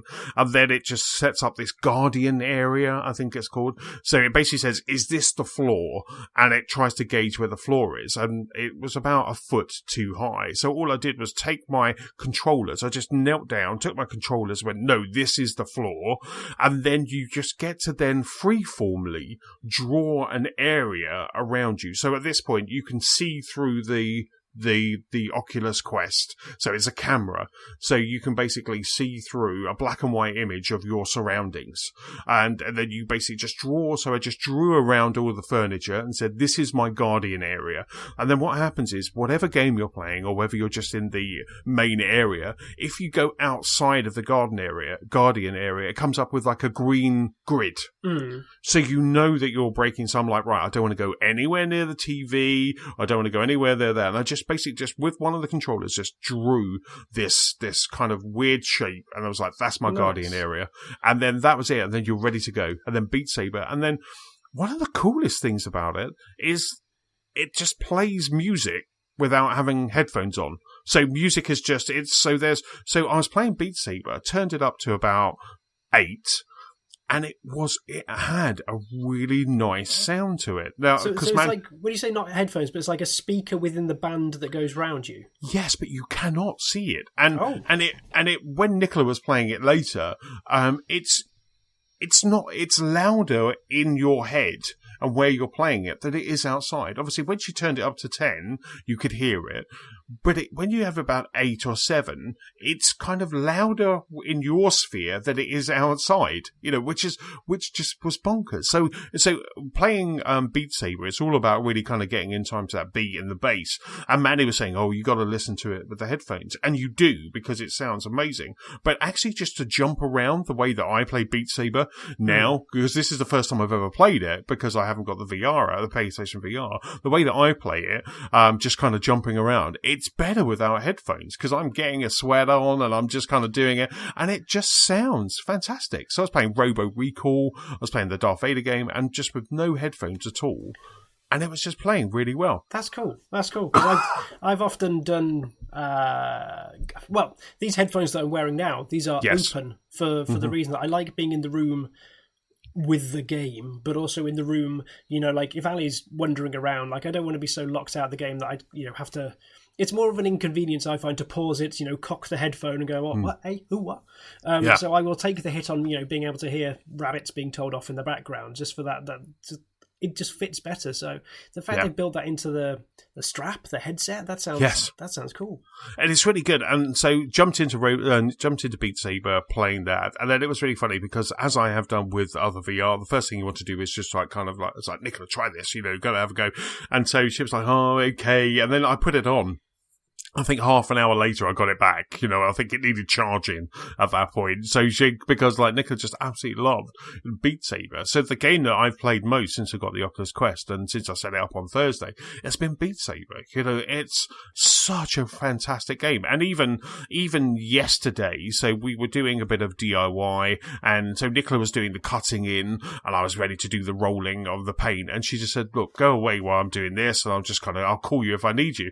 So I just went downstairs, just quickly got the Quest out of the cupboard, stuck it on, had like 3 or 4 games of Beat Saber, and they just came up and I was like, do you need me yet? No? Okay, went back down to and I just did that, and it was just so good. It was just, Beat Saber looks fantastic because Beat Saber is it's very basic anyway, but it's very shiny and it looks very shiny on the Quest. Robo Recall, I've never seen it on any other VR, but Robo Recall, the textures are a little flat, but at no point does that take away from the enjoyment and the fun of playing Robo Recall. It's just so good. And the Darth Vader game is really good. Because Beat Saber has really been that kind of go-to game, I haven't sat down and played a whole bunch of it, but I've played the lightsaber training session on the Darth Vader, and I've played the opening scene. And even those, when you get the VR just right, the Oculus Quest is a really good entry into VR. How does it compare? Because I always thought the PSVR was the I want to be careful how I phrase this, but the entry level, lowest bar in terms of graphical fidelity, because obviously it was kicking out from a console. How does it compare to that? I don't know, because I haven't played any of these games in PSVR. Yeah. It's hard to compare, but one of the games that is on the Quest store is Moss, and because I really enjoy playing that game, and they've brought out some additional stuff is coming there, so I'm thinking about buying Moss again, and then I'll be able to really kind of be able to do that comparison. But as I say, Beat Saber, I've got Super Hot, but I haven't played it yet. All of the Netflix and things like that they look the same as PSVR. For me, in my head, and I may be wrong, and I may find out when I'm playing with Moss, but I kind of feel that the Oculus Quest is on par with the PSVR. Cool. I kind of feel that it's kind of that level. It's not going to be the other Oculus or the Vive Pro, but this is, you can just take this around anywhere. I'm thinking about taking it into work next week, just to kind of just show the guys at work, just to kind of grab a conference room at lunchtime, and just because you can do that, you can set it up in 5 minutes. We just draw a line around that conference room, and and people can play, and I just love it for that. For me, this is just such a great piece of tech. And the games, there's a lot of games to keep you going. There's a lot of experiences to keep you going in the store. Like I say, Netflix, you're sitting on a big sofa in a big mountainside house with this ginormous screen. It's great. And also, no headphones, and you're just hearing the TV. So I just think those are the most pointless apps. It's like, guess what? I have a telly. I can watch Netflix on there. Do you know what? It's probably going to be a better resolution, as I'm not having to deal with half the resolution being taken up with a cabin. Honestly, it's a gimmick, and I can understand why they do it. But I will after watching like 5 minutes worth of a film, on PSVR, it's like, this is really shonky because I'm like, it's just choppy. It's artifacting because I'm moving my head back and forth. This is the least ideal way to watch anything. But and it's just fun to kind of have that kind of whole big cabin, and you take it out and go, oh, okay. And the funniest thing is when I'm down in the movie room, I take it off and there's a big TV in front of me, and I'm like, yes. Oh, yeah. But I did like the idea of kind of maybe like sitting in bed, like next to Nicola, just like sitting in bed and just having like the Quest VR on and just kind of watching TV through that. This is the cold, dark Ready Player One future you're describing right now. I don't think I would, even if like when I take it into London next week, I don't think I would be confident enough to then sit on the train and play a game.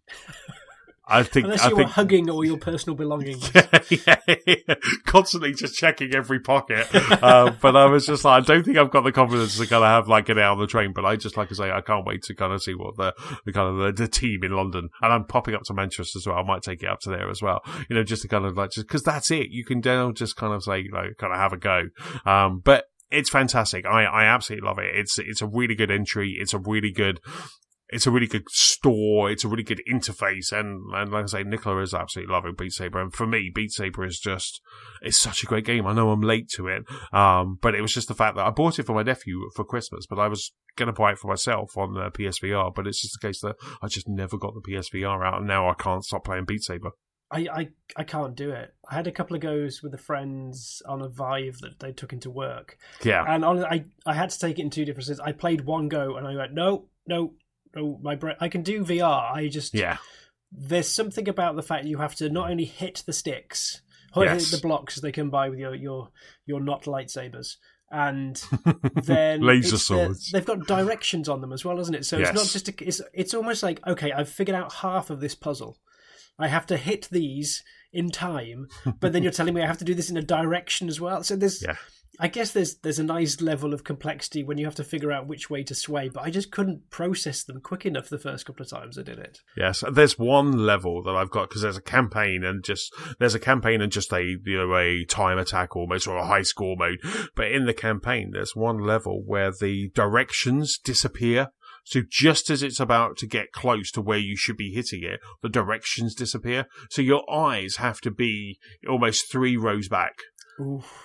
And that was just so much fun. And there gets points where it's kind of, and even my brain at one point yesterday just kind of, I could feel my brain leaving my body, because there was bits where there was a lot of blue, and my red hand is just going, I want to hit something, and it would just go on its own. And it was just like, there's just too much blue in this song. And then my red hand was just like, I just want to hit something. But it was one of those ones where if you hit one thing wrong, it then kind of, that was it. That was all you was allowed in that one campaign level. So, but it was just it's great. There's about 3 lots of songs, and there is a song pack as well that you can download. So it's not like, I remember seeing the first time I ever saw kind of like I wasn't there, but when Darren got his when he got his Vive, he showed me an early version of Beat Saber, but playing it along to like the jazzed up version of the Imperial March from Star Wars, and that was just so much. So I was seeing him, and he was also somehow casting it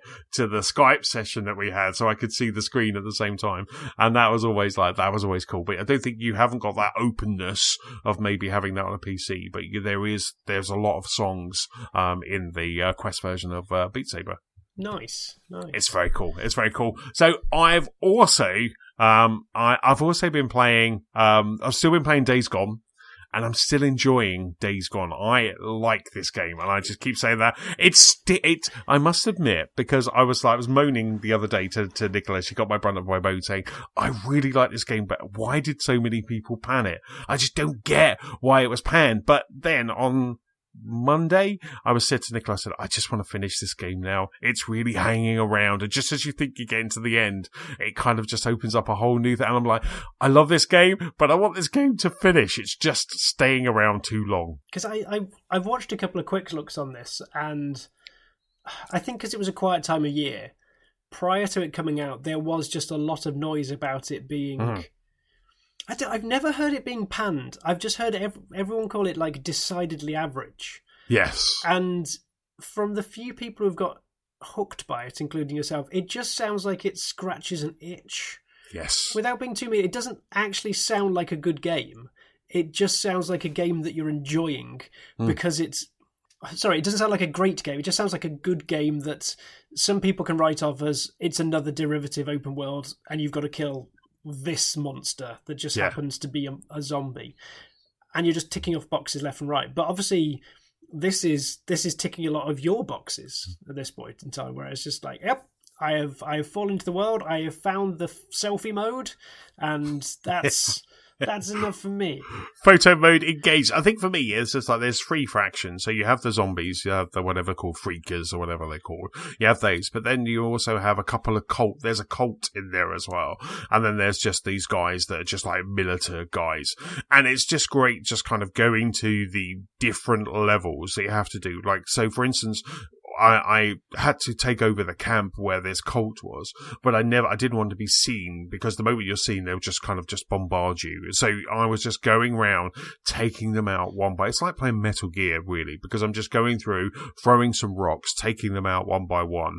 And again, there's some stuff in this game that is stupid. I think Stu and I were chatting about it before, where, you know, you'll just leave dead people out in the middle of the road. You know, you go up behind them, do a stealth kill, and just leave them there, and no one goes, ooh, you know, there's no alert. It doesn't, even though they walk straight past this dead body, they just don't care, you know, they just don't care about it. But one of the things that I do like, I'm enjoying the story, even though it's just take a turn that just made me roll my eyes. But I'm enjoying the story. But the thing that I like about this more than anything is that it's an open world game, but it's not one of those open world games that it's like, right, do this, do this, do this, do this, do this, and give you so much stuff that I just curl into a little ball and don't play the game, which was like Metal Gear, which was like Far Cry, you know, that I just get so overwhelmed that I have trouble with that. But this game is very much, here's an objection. Go there, go to that objective. Do that. Now come back to the camp. Now we're going to give you another one. And it's just that. Like I say, I'm really enjoying this kind of, let's fetch and bring back kind of, a lot of the missions are. But at the same time, it's just, I'm just enjoying seeing the story play out. I like, the one thing I always said about Walking Dead was I was really interested about how, not so much the zombies, but how we as a race would start turning on each other, how survival mode would kick in, and it's all about, I'm just going to try and keep my group alive no matter what.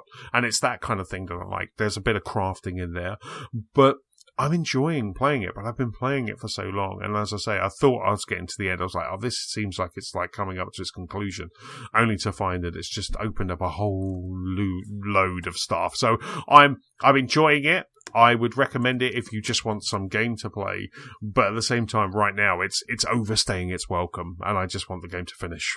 Yeah, it's a weird one looking at it on Metacritic. Like it's averaging out 7s on the critical score, so it's not reviewing badly. It's just not amazing, which I guess maybe is down to what Sony delivered this generation with, just like stellar first party hits, and so maybe the only backlash is because it's not as good as Spider-Man or God of War. Maybe that could potentially be it.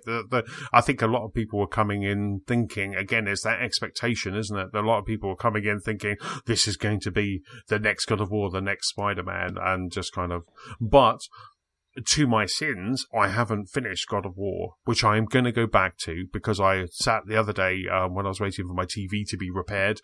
I watched Raising Kratos, the documentary about the making of God of War, and I loved that so much. That documentary was so well put together that I have to play that game now, because it's just seeing the labour of love that went into that game just makes me want to just play it, you know, just because I just really got, and I thought, no, I can't, if I get it now, I'm never going to finish Days Gone, I'm never going to finish Rage 2, so what I thought I'd do is I'll finish Days Gone, and then I'll finish Rage 2, and then I'll play God of War. So I've kind of already got my hopefully nothing else will come out. Void Bastards is coming out in a couple of days' time, and I think I'm going to sink some time.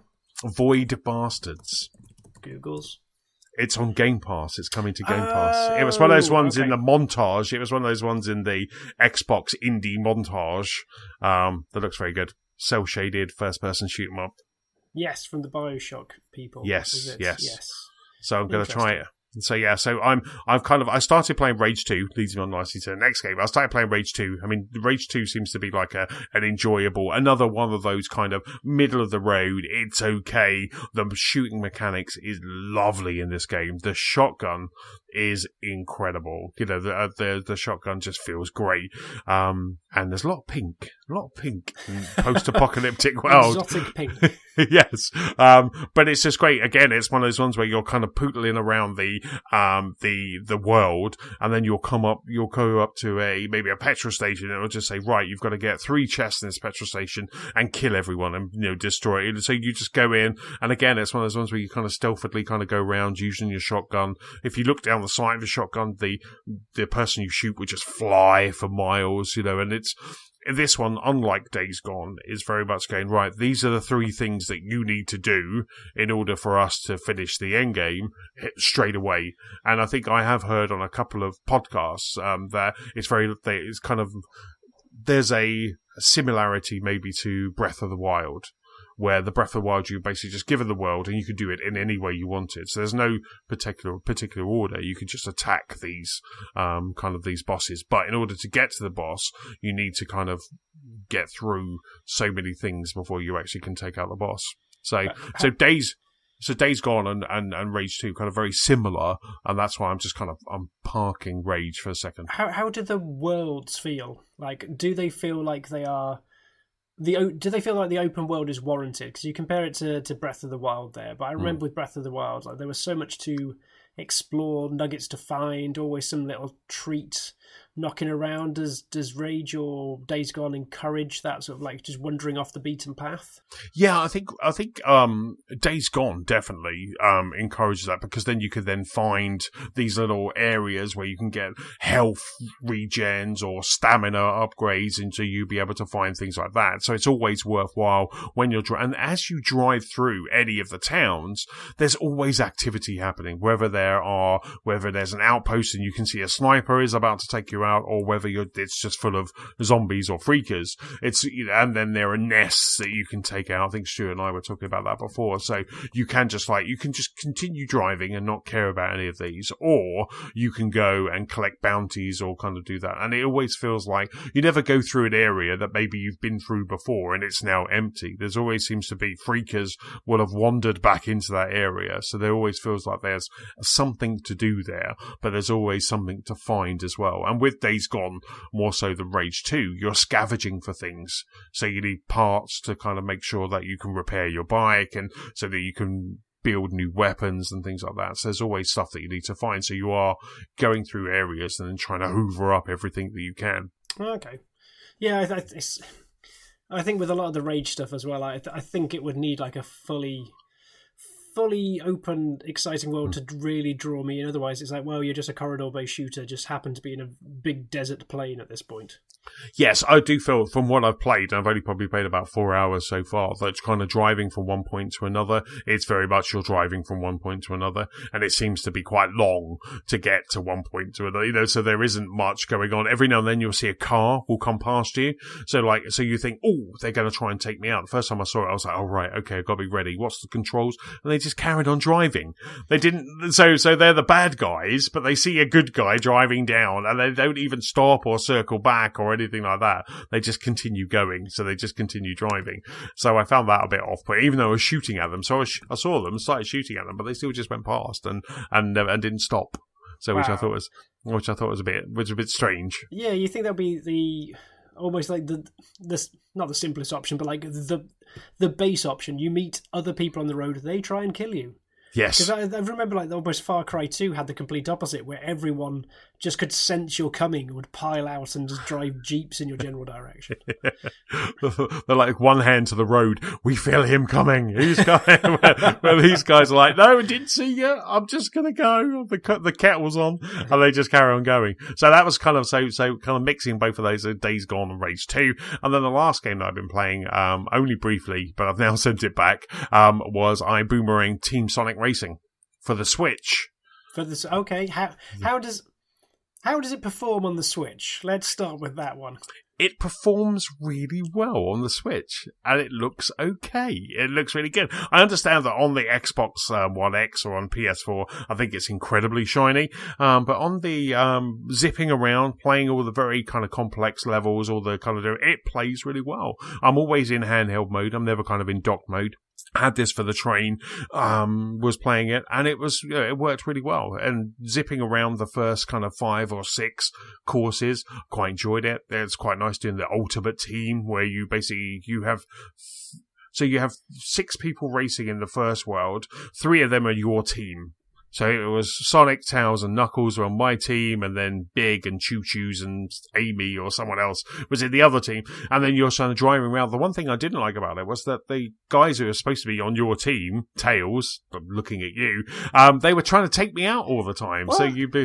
So there was no kind of, so it was just crazy. But every now and then you get an ultimate, and that just meant you went really fast. So, like I say, the first couple of things, I thought, this is good. This is really going to like this. This could be good. It's not as good as Mario, but then when you actually get into the later levels, you then start needing to hone your driving skills, and I think that's when the game kind of lets itself down. The drifting doesn't feel like Mario Kart, and the power-ups aren't that good, and so the first 3 or actually first 4 races, you're probably thinking this is a great game, but by the time you get to race 5, race 6, you're then going, if only I could do this, if only I could do that, and then to the point where I got to kind of about the 10th race, got quite frustrated, and then I just took it out and sent it back off to Boomerang. I was like, you can have it back, Boomerang, and I just kind of packed it back off and sent it off to Boomerang. I'm sure we played this last year at EGX as well, and the thing that stuck out at me was, I'm sure the weapons, and I think I've seen from a couple of quick looks on this so far, the weapons were really nondescript. Yes, there's a square box. Yes, a square box. So I remember looking at last year going like, oh, okay, they're very brave of them. They're actually put something on the show floor with placeholder graphics. Oh, that's cool. And then you see the screenshots like, it's a shame because like some of the personality that you get from like Mario Kart is by seeing a blue shell, or by having that the mushroom just iconic. Just even if it doesn't make sense in this day and age, why a mushroom makes you go faster, or just the change of just actual character to the things that are attacking you, rather than, as you say, a blue box. Yes, because I can remember. I think it was Codemasters did Race Stars, which is like a go-kart version of their F1 game. And again, like that just had like, I'm firing a red sphere. It's like, well, this just feels cheap. This doesn't feel like it's not wrapping it in the entire package. Just like send out a hedgehog thing. What is it, like one of the tiny animals? Maybe one they could be that. It's just like a tiny metal animal. Something to give it some character. And I think as soon as I saw that, I realised that it's just not, it doesn't seem fully honed. No. At that point, it's not a full wrapped up immersive like character experience. Absolutely, and I wonder when they were making it, how many times they had to be pulled back because maybe they got too Mario Karty. I wonder how many times they were just it's just, no, guys, we can't do that. We can't. Okay, we'll just do a blue box, and they're like, okay, it didn't even kind of fit into like. I say this for tongue-in-cheek, Sonic lore. There's no kind of, there's, like I say, there's so much more they could have done with that. Like, I'm blocking you. I'm just putting something down to block you. But they chose a blue box. Yeah. And it's just very, they could have had those whenever you play Sonic and you have those blocks, but they've got like the circle with the star in. They could have done something very Sonic-y, for that, but they didn't. But yeah, I mean, like I say, I started enjoying it. I thought, well, this is good, because we've also got, I think next month, we've got, Crash Team Racing as well. So maybe they just wanted to get out ahead then. Yes, so I mean, I always like a good kart racer, but at the moment it's like I felt like I wanted to play Mario after playing that, just to feel back, so I wasn't feeling so dirty. But I, like I say, I played it, I started loving it, but then I ended up just kind of sending it back to Boomerang and I knew it was going to be something like that, but I thought I'd last a bit longer than I did. But I was like, no, it doesn't work, and the sliding and everything, it's just all too clunky, and then so off it went. Oh, shame. Yes, Yeah. yes, because it's always good to have a good car racer, especially for like train journeys and stuff like that. So I'm just like, I'm back to Golf Peaks when I go into London tomorrow. I'll be back to Golf Peaks. Or I think Manny was talking about it the other day. American Fugitive. I'm very interested in that, which is like the top down, almost looks like a bit like the old GTA game, but it looks like it's a story driven game, but it looks quite good. Okay. It looks. I think I remember people talking about this now. Yeah, look, as soon as someone said GTA, but yeah, they've refined the graphics slightly since. Yes. So it looks quite good. So anyway, but we'll catch up with that next week. So right, let's jump into the news, James. We're like an hour and a half into it. We have, but before we start the news, don't forget we can rate, review, and subscribe to this very podcast for free on iTunes, Spotify, and YouTube. In this week's news section, we have details on the next Nintendo Direct, and also we have details on the next Call of Duty, and also those E3 leaks have started to spring already. But James, the first piece of news is with you. Yes, most of this week rotates around Activision and E3, so we'll start off with the Activision side of things, and it basically answers the question that I was wondering last year when Call of Duty basically canned their single player campaign, and I was wondering what they were going to do with that. And it's not proven, but this seems to be answering some of the questions, because they've shaken up the order of how they do their Call of Duties. Because over the last few years, since 2012 actually, they've rotated Call of Duty between 3 different studios. So they've had Treyarch, Infinity Ward, and Sledgehammer all taking it in turns to take the helm on Call of Duty.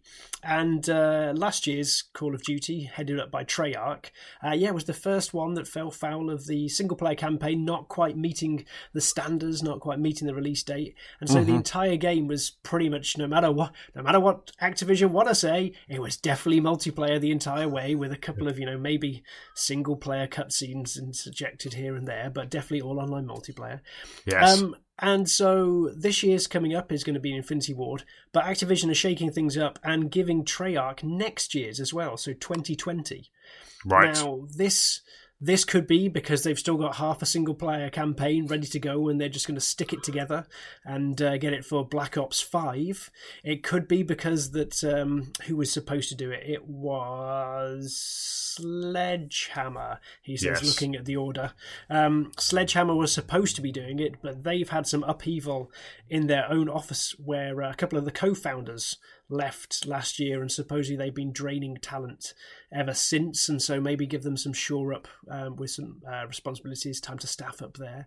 So it almost seems like a bit of a time in flux for Call of Duty, especially after this year as well might not sold as well as they'd hoped. So there's a lot of factors, a lot of maybe ripple effects that have always caused this to play out that made Activision want to come in and try and change some things. But it seems like for once it's getting a bit of a shake up, because for having this almost procession, this merry-go-round of developers for 7-8 years, it looks like someone's calling time for a change. Yes, and it only ever took that, didn't it? Like maybe a slip up or the game not kind of going as planned for that whole kind of that schedule that they have of this studio doing it, this studio, the Treyarch and Sledgehammer kind of rope-a-dope to just kind of get out of sync, and then it must be quite hard just to kind of try and get that back in. But it almost, looking at this, it almost kind of makes you feel that I wonder if they're saving something like Black Ops 5 for the next Xbox, for the PlayStation 5, that they go, right, okay, we've got something really good there,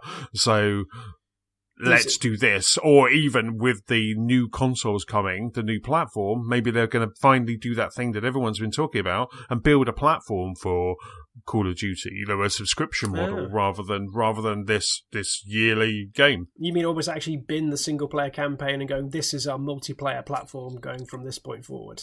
Yeah, or just as similar to like Destiny or anything like that. You pay a premium, or you pay an extra tier to then get that single player every now and then, so that single player comes out. So, because a lot of people, I feel that kind of maybe myself and Stuart, who are the kind of like Call of Duty players on the team, we kind of play it just for the campaign. I didn't buy Call of Duty this year because even though I like the zombies, it's not a draw on its own. I like to just sit back and have a fun Jerry Bruckheimer movie experience with the campaign and just not take it too seriously, but run through. So, But I didn't buy it this year, so maybe they did see a dip in sales, which is why they kind of come back to the single player, because I think there has been talk that they will be single player and that we will see more at E3, maybe.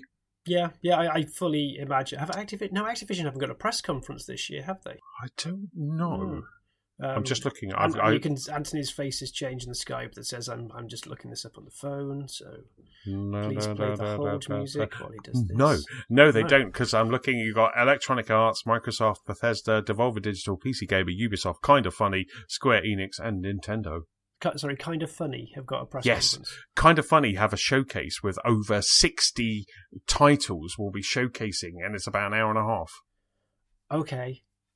They're basically stepping in for the indies and taking the Sony spot. They did it last year, or they did it at the end of last year. They did a 1 hour Kind of Funny showcase, and it just basically showed a lot of really good indie games. Oh, cool. That is less cynical than I thought it was going to be at that point in time.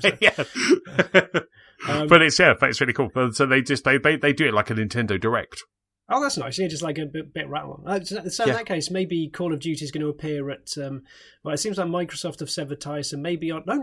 Oh my word! No, Sony haven't got. No. Where are they going to end up? I don't know. Maybe they'll be on one. Maybe they'll class themselves as an indie and just appear on the Kind of Funny then. Because years gone by, the Microsoft conference would start, wouldn't it? I remember there was one Call of Duty, one E3 where Call of Duty started the Microsoft one, and it looked incredible. It was one where you're in a submarine, and then at the end of the trailer, the submarine just kind of breached the water. And I remember that just being absolutely just fantastic. And it was a really good, there was a moment, it's Call of Duty, because it starts off, kind of very Call of Duty. But yeah, where do they put that now? Have Activision gone cap in hand to Microsoft and said, please, will you show it because we've got nowhere else? Or do they just do their own event? Because I think E3 is interesting. I mean, you've been a couple of times, James. It's one of those ones where I've always wanted to go, but it feels like the E3 that I wanted to go to was maybe when the Xbox One came out years ago. I feel that may have been the E3 I should have gone to rather than what's happening now. I think even maybe before that, because I was lucky enough to go during the Xbox original era, and then a couple of years ago. So the halfway through the Xbox One, the PS4 life cycle. And I remember, in my mind, like the mind like hypes things up after a while. I can remember that time when we went for the original Xbox. Like there was just so much stuff. So much stuff was crammed in there. I can remember there was a Tony Hawk's, I think it was Thug, Tony Hawk's Underground at the time, and there was just this demonstration. There was a full-on half-pipe in there, and Tony Hawk's came around, and everything was crammed. And then 2 years ago when we went, I think it was the first year the public were allowed in, and it was a very different feel. There was still that very much like you've got to get the press in, you've got to get through their appointments, got to go that. But there was the weird aspect that it felt more like Gamescom, more like EGX, where you just have Joe Blogs just queuing with you. And so there was that almost took a slight edge off for me. Like it was still great being there, but the fact that it was, as you say, that it was shifting, it's trying to rediscover itself. Like there's a whole load of Microsoft stuff off-site. There's a whole load of EA stuff. That was the EA one there. So the EA were off-site as well. And it just lacking a couple of the big guns and the grandeur, and you could see the spaces starting to open up at the Konami booth that was just basically this parking lot in the middle of the floor. And so it is transitioning. It's moving in that direction where Nintendo I think are ahead of the game completely on this. Yeah. And but what is E3 for anymore? Because the headlines have gone. Like there are so many specialist sites now that you can just get whatever you want for. The press conference were always just like have this big burst and you can have a headline for half a day. Well, Sony and Nintendo were quite right that why do that? Just release the specs with Wired a few weeks beforehand, and actually you won't get lost in the rush. And say what you want by Grab by the Ghoulies, but we like having Ghoulies there, not necessarily announcing it, but having it there. We barely got any coverage compared to the other big noisy things around us, compared to like the even Cameo from our own studio that was next to us. We weren't the all singing or dancing thing.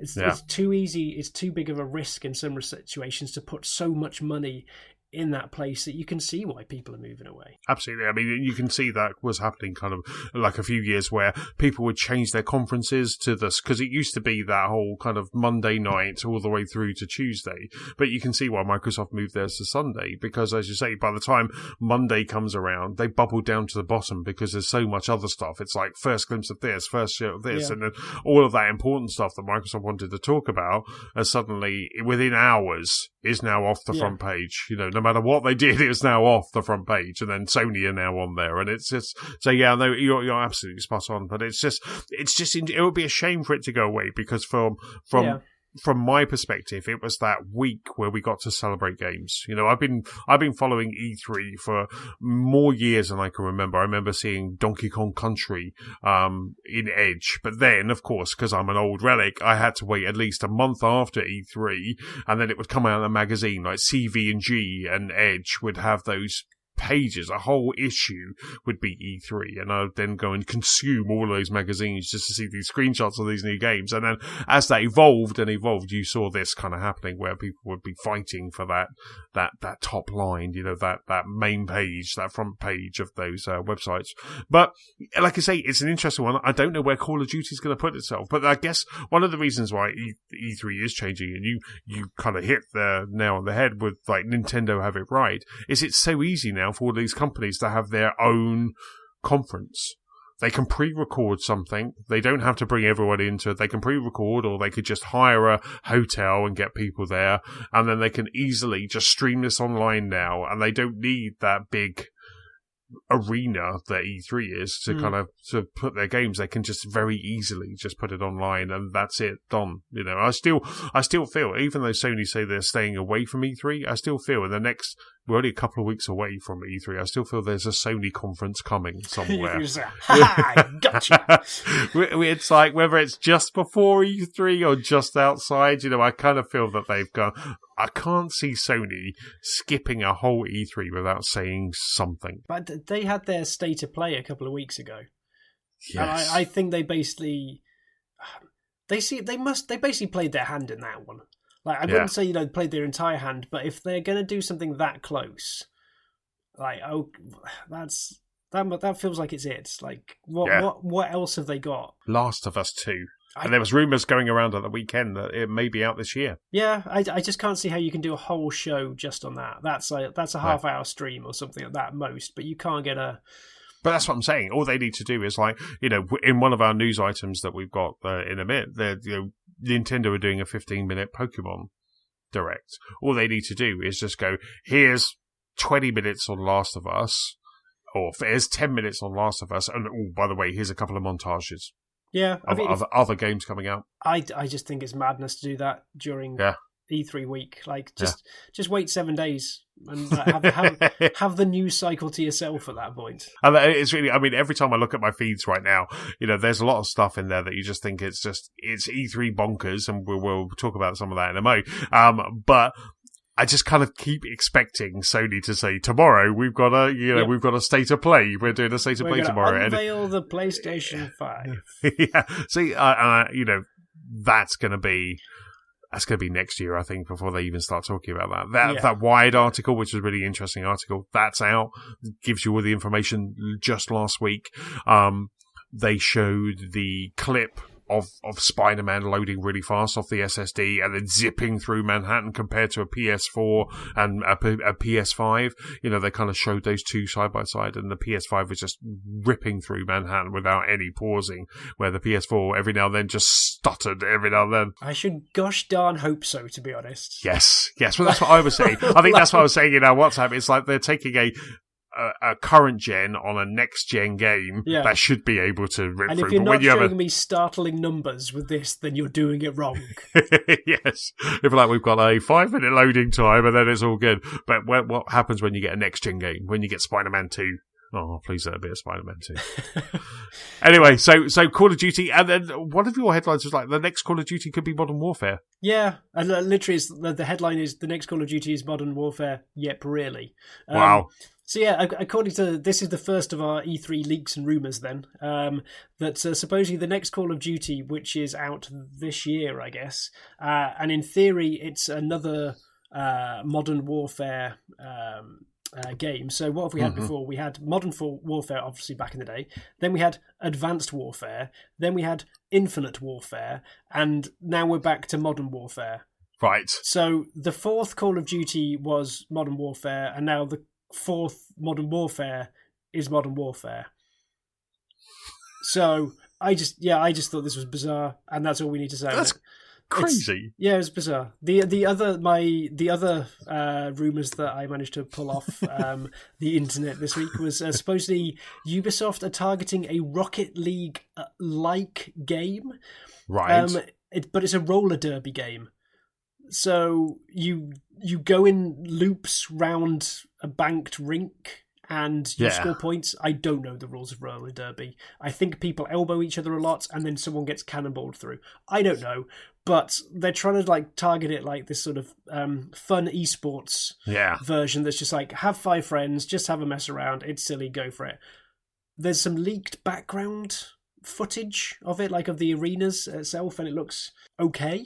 Like it's one of those that you need to see in I'm sure going in flow, but the fact they're even gonna try and do that, it's interesting. They're trying something different, and I always like that. Yes, it's good. It's like Epic, isn't it, with Fortnite? You know, kind of they've got all that Fortnite money. Let's try something else. Ubisoft with their kind of little indies. It's quite nice when you see a studio like as monolithic as those trying something different rather than just sticking to the same formula. Actually trying something. It could just fall flat, like someone does on a roller derby, or it could actually be, you know, I'm sure when we first heard Rocket Power Jet Cars or whatever Rocket League was first called, I'm sure I did. I'm sure I heard it on a podcast thinking, oh, that's going to be terrible. Yeah, and then it turned out to be powered monster Rocket League cars or something. But it shows you what a fresh face, like, you know, a fresh lick of paint, a new face, little logo can do. It's like, style it up and we might give it a chance. Yes, exactly. Oh, have some. And then, talking of E3 leaks, Ubisoft have sprung quite a big leak. Well, there was, over the weekend, there was some, I think it was a VG247, was spotting some images from the Ubisoft store, and this image was coming up as a Ubisoft Pass Premium. So this kind of caught the eye of everyone and set everyone ablaze on Sunday or Monday. So, you know, in this climate where we are, kind of, there is Game Pass, there is EA Access, there is all of this kind of buy once, consume many, Netflix and all of that. It makes sense for Ubisoft to do something like this, for Ubisoft to kind of do this EA Access for all of those Ubisoft titles. So, you know, we was chatting to Ubisoft fanboy Stu, you know, and he was instantly going, yeah, if it's the same as EA Access, I'm in. And same for me. There's some games like the Wildlands, you know, the Ghost Recon games. I'm probably not going to buy those games, but I'm interested in those games, so I would happily, if they were part of a Ubisoft Pass, I'd probably add that to my subscription of many things that I'm subscribing to right now, and I'd probably just try it out and just see what the Ubi Pass was like. But like I say, there was a placeholder for Ubisoft Pass Premium, which could look at maybe kind of multi-tiers, so you get like a Ubisoft Pass for normal, for just like the same as the EA Access, maybe older games, or a Premium, which I think is similar to Origins Premium, which could be that you get all the brand new games for a fee a month. It's to be honest, I'd even if it wasn't day and date, I would be tempted. Because I think the day and date with EA for me is important, just because of the fact it's a sports game, and to actually play at the same time as the rosters, the team lineups are as they are in the real world, I think adds a strength to it. I don't think there's the same feeling playing Madden after the season ended and as your team has got decimated by free agency. But when it comes to Assassin's Creed or Watch Dogs, I probably don't care if I'm playing Odyssey a year later. Yes, yes. Most of Ubisoft's games, to me, and as I've discussed in the previous podcast, I'm just bouncing off a load of AAA games at this point in time. But for, maybe if it is like 30 quid a year, 40 quid a year, I'd probably get my money's worth. Just like dabbling with some Watch Dogs, dabbling with some Assassin's Creed, just like every now and again, let's see what they're up to. Okay, cool. Maybe I'll play Dishonored. Maybe I'll play some Rainbow Six finally at this point in time. But just, they've got a varied patchwork. And if they, hell, I might actually even play a roller derby game. Exactly. And I think that's the beauty of Game Pass. That's the beauty of EA Access. It's just, you're sitting there on a weekend or an evening, and you're just like, what can I play now? And there is just this smorgasbord of games that you can then just jump in, and things you've never tried before. What would be your limit, though? Because obviously you're sub to Game Pass at the moment. Yes. Are you on Origin, did you say, sorry? I'm on EA Access, EA yes. Access, sorry. Yeah. Where would you draw the line? Would you buy a Sony one as well? Would you buy a Ubisoft one as well? Because these all, that's almost like £40 a month at that point in time, if they're doing the traditional £10 a month offer. Yeah, exactly. I don't know. I mean, for me, I've just converted my Matt and I converted our Game Pass and Xbox Live to Xbox Live Ultimate. So now you're kind of almost. We don't have to pay until 2021, I think it is. But when that does roll around, you're right. There is about kind of £10 a month, I think, for those two, for like Xbox Live and for the Xbox Live or Game Pass Ultimate. But I do feel that there's a lot of subscriptions. I think we've already had this. We had this discussion once on a WhatsApp group about how many subscriptions do you guys kind of log into? Because I think it was Disney Plus at that point. And you're right. It's just like, do you just pay £40 per month, and that's a game a month on those subscriptions, and then that's where you consume your games, and maybe some big titles every now and then. I just don't know. I just kind of, it's an interesting one to kind of, because I would feel that if Sony had some good titles, like I'm looking at God of War, that's still, it's still £40 to buy. But if suddenly I could now buy $10.99 a month and I'm playing all of the Sony first party games, then I'm jumping into that. That just makes sense. But yeah, I would re-go in for like PlayStation Plus at that point in time, if that's it, because it's the weird shift that we've got now. Because I think I was trying to justify, like I sub to the NFL and currently to the WWE, so that's like 20 quid a month for sport.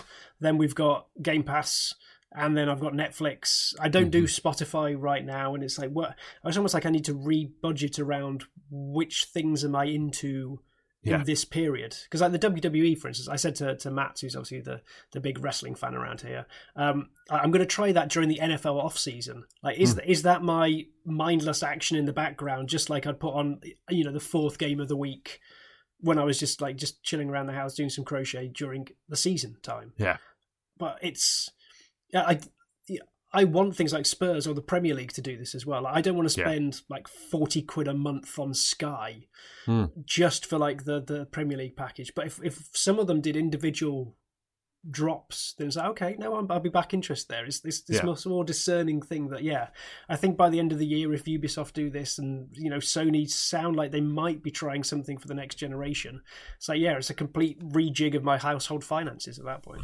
No, absolutely. I think we are spoiled by Game Pass. I think Game Pass has spoiled us because they, Microsoft right now, who are kind of, behind in the Sony Xbox race, so they're throwing all in, and Game Pass for me is the most value for money in gaming right now. It's possible, it is amazing. As I was saying, there's someone in Nicola's office who's buying an Xbox. They don't need to buy another game. They just buy Game Pass, and then they just kind of sub through that. And the fact that you get games day and date, Sea of Thieves, Forza Horizon, all of those games, we're going to get Gears, we're going to get all of those games. That is a model that I would hope, because EA Access isn't like that. EA Access, I get a 10-hour of Anthem, there's a 10-hour of Battlefield 5, and you have to wait for those. Sometimes that's enough. Yeah, well, that's really good. I mean, it's really, if you have a EA Access, you never buy an EA game because you just let that 10-hour play out because you can take over all of your progression and everything. So that's really good. But I do feel like that Ubisoft or Sony, and maybe even EA, now that they're going to go over to PlayStation as well, they really need to kind of start following that Xbox model as well. But what does that do for game revenue? What does that do where you put out a title such as, Division 2 right now, and all those box copies, digital copies that people are paying, but now you've got $10.99 off of every one a year. Does that balance out? I'm sure it does, because Phil Spencer's an incredibly smart man, and I'm sure that balances out in some way. But, would Forza Horizon made more money if it was just a disc game right now and it wasn't in Game Pass? Would it have sold more copies, or did we get more people playing it because it was via Game Pass? I'd love to know that equation. But it's something that just boggles my brain all the time. And the bottom line is like the metrics are weird nowadays, aren't they? Like back in the day, It's like, how much money do we have? Yes. Now it's like, how many have we sold? What are our unique monthly users? What's our engagement rate? Yes. Where are they in the funnel? Where are they? Do they buy DLC? Do they buy the additional content? Because that's the one thing on all of these platforms, whether it's Origins, Access, Game Pass, that additional content you have to pay for. And I think that's the right way to do it, as long as you're not nickel and dimed. As long as they're not like, well, we'll put the base game out, but then we'll give you loads more stuff, but you have to pay for it. That's kind of, so, we'll never get back to that kind of days where when you bought a used copy of a game, you had to pay £10 just to take it online. There was that online pass, wasn't there? Was that Activision or EA or both of them, I think, for a while, wasn't it? I remember just picking up a game in CEX, and you went to go online to play it with friends, but you had to pay $10.99 first to unlock the online pass of that game. Oh, yes, that era. Oh, yes. Yes. Oh, that was just bonkers. That was bonkers. But anyway, I'm sure we're going to have a lot more kind of E3 discussions. E3 is now, it's a week and change, because it was 2 weeks last Sunday. So we are not far away from Microsoft kind of kicking it off. And we've got EA, which are going to be showing us a whole load of Star Wars stuff. I'm still, even though it's a weird beast, I'm still very excited. So have we got any other E3 links, or have we gone through all of that at the moment? I think that might be it. I guess the Pokemon stuff that you've got in the can, but there's one quick one from me that's back to Activision, and Destiny have actually removed the Activision credit from... Who might know? Who are they? Bungie, that's the word I'm looking for. Yes, they're no longer Activision, are they? Bungie have removed the Activision credit from Destiny. That's the way around those words work. So this obviously started out at the start of the year when Activision and Bungie split. It was in January. Yes. And I think they described it as tense. The 8 years that they'd spent together, which was almost a shame, because I remember the big fanfare that they came together and like we have a 10-year plan. We're going to produce this almost of a platform of a first-person space adventure. That'd been teased in ODST even back in the day, and to see how it's almost ended up, where I think one side was disappointed what the other delivered, and one side was disappointed by the support the other one offered. Now it's got to the point where Bungie obviously own and are now publishing Destiny all in their little lonesome. So they've been moved away from the Activision slot on their store, and now they're in partner games. It's almost just a bit of, just gentle sidelining of an ex-partner, just throwing out their possessions, but trying to see if they'll notice them. Well, you're going to take our names out. We're going to push to the partner section. Yeah. Wow. So they just, I mean, I'll be interested to see when we hear the next thing. I know Destiny continues to evolve. Yeah. I still laugh about how hard I fell off of Destiny after that raid. I still have not fired Destiny 2 up since that raid, and it just makes me laugh as much as I enjoy it, because the gameplay, the gunplay in Destiny is amazing. But that raid. Destiny developers Bungie have said they will be speaking soon. So they're launching a new season, sorting out some new raids, and are willing to share progress soon. So I guess this is an after E3 thing. But yes, the divorce looks like it's been finalised, and just see who Bungie swipe left on. Or is it right? I don't know these things. In the future. So if you still have Activision credit, whatever Activision credit is, if you still have Activision credit, can you still spend it in Bungie, in Division, or do you have to in Division? Sorry, in Destiny. Yes. I'm already over. In Destiny, can you still spend Activision credit there, or do you? I don't know. Or did it just say your money's not welcome here? Yeah, take on. Take that dirty currency and go back to Call of Duty. Yes. Yeah, I guess that's your other outlet, isn't it, for your Activision? You can go buy skins for your guns. And on that, let's move on to a story where we might know words for. Yes, and it also has skins for your guns. It's Pokemon. And this week, Nintendo teased over the weekend that there is going to be a Nintendo Direct next week. So on the... why did I just lose that from all of my sightings? So next Tuesday, which as of time of recording...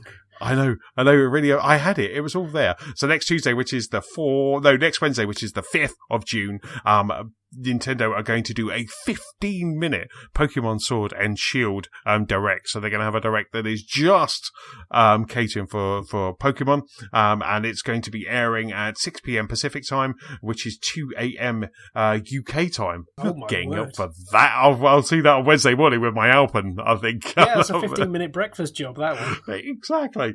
So it's going to be a Pokemon press conference going through all of the. I guess this is going through all the details. And 15 minutes is quite a meaty time to just be talking about like one game. Well, come on. We remember the Smash Brothers.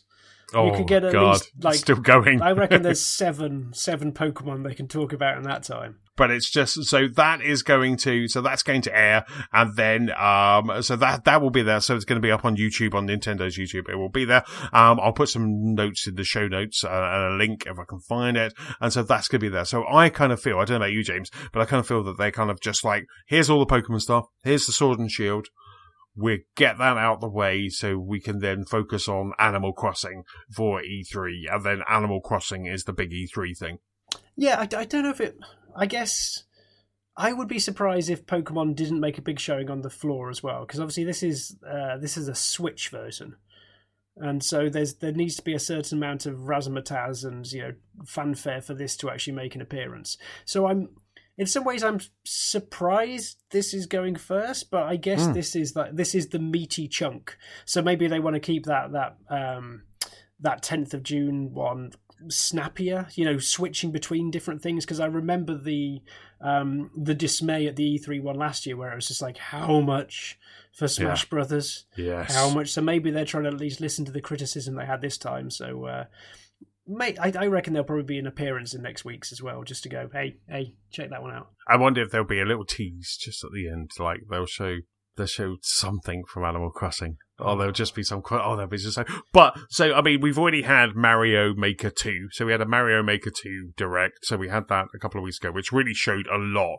Got me quite excited, actually, for Mario Maker 2. I quite liked especially like the 3D worlds and the stuff that you could do there. I still feel, for me, Mario Maker is going to be playing those 100 levels that are already created by Nintendo. I kind of feel that they're kind of there. That's where Mario Maker will kind of get me. I'll probably dabble, but it's that. Yeah. And then we're going to have this. So just to get my facts right, so we've got the Pokemon press conference, which is the 2 a.m.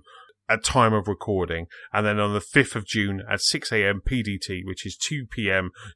BST, we have the 15-minute Pokemon Sword and Shield. So next Wednesday at 2 p.m. British time, you've got that. But then 2 a.m. tonight is when you've got the Pokemon press conference.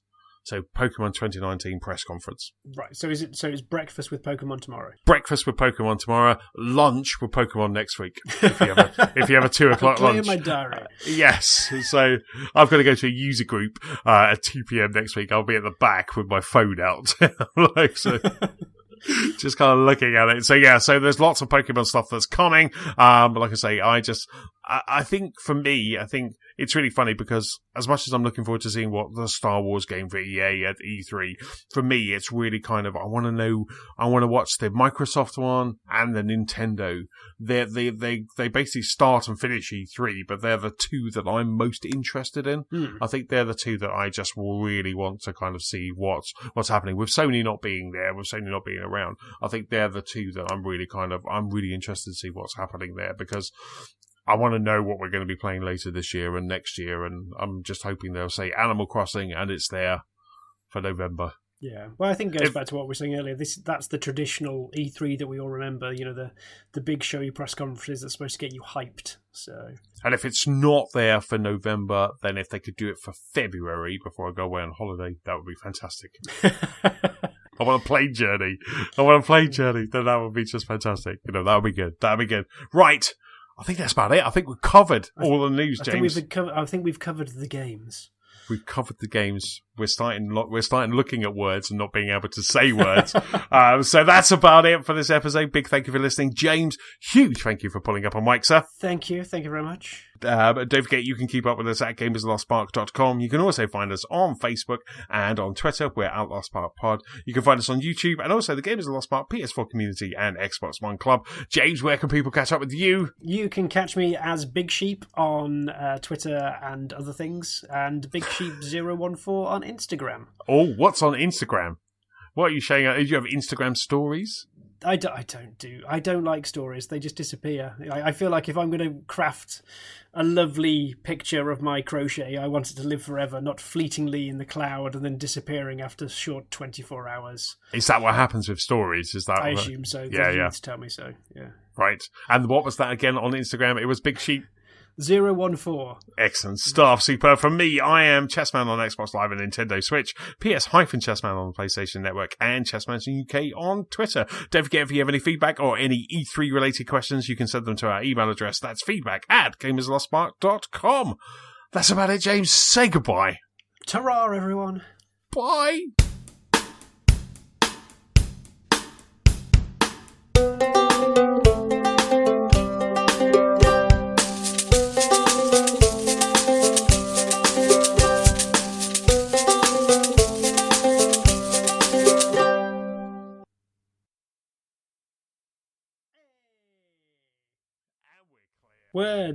Words are hard. Words are really hard.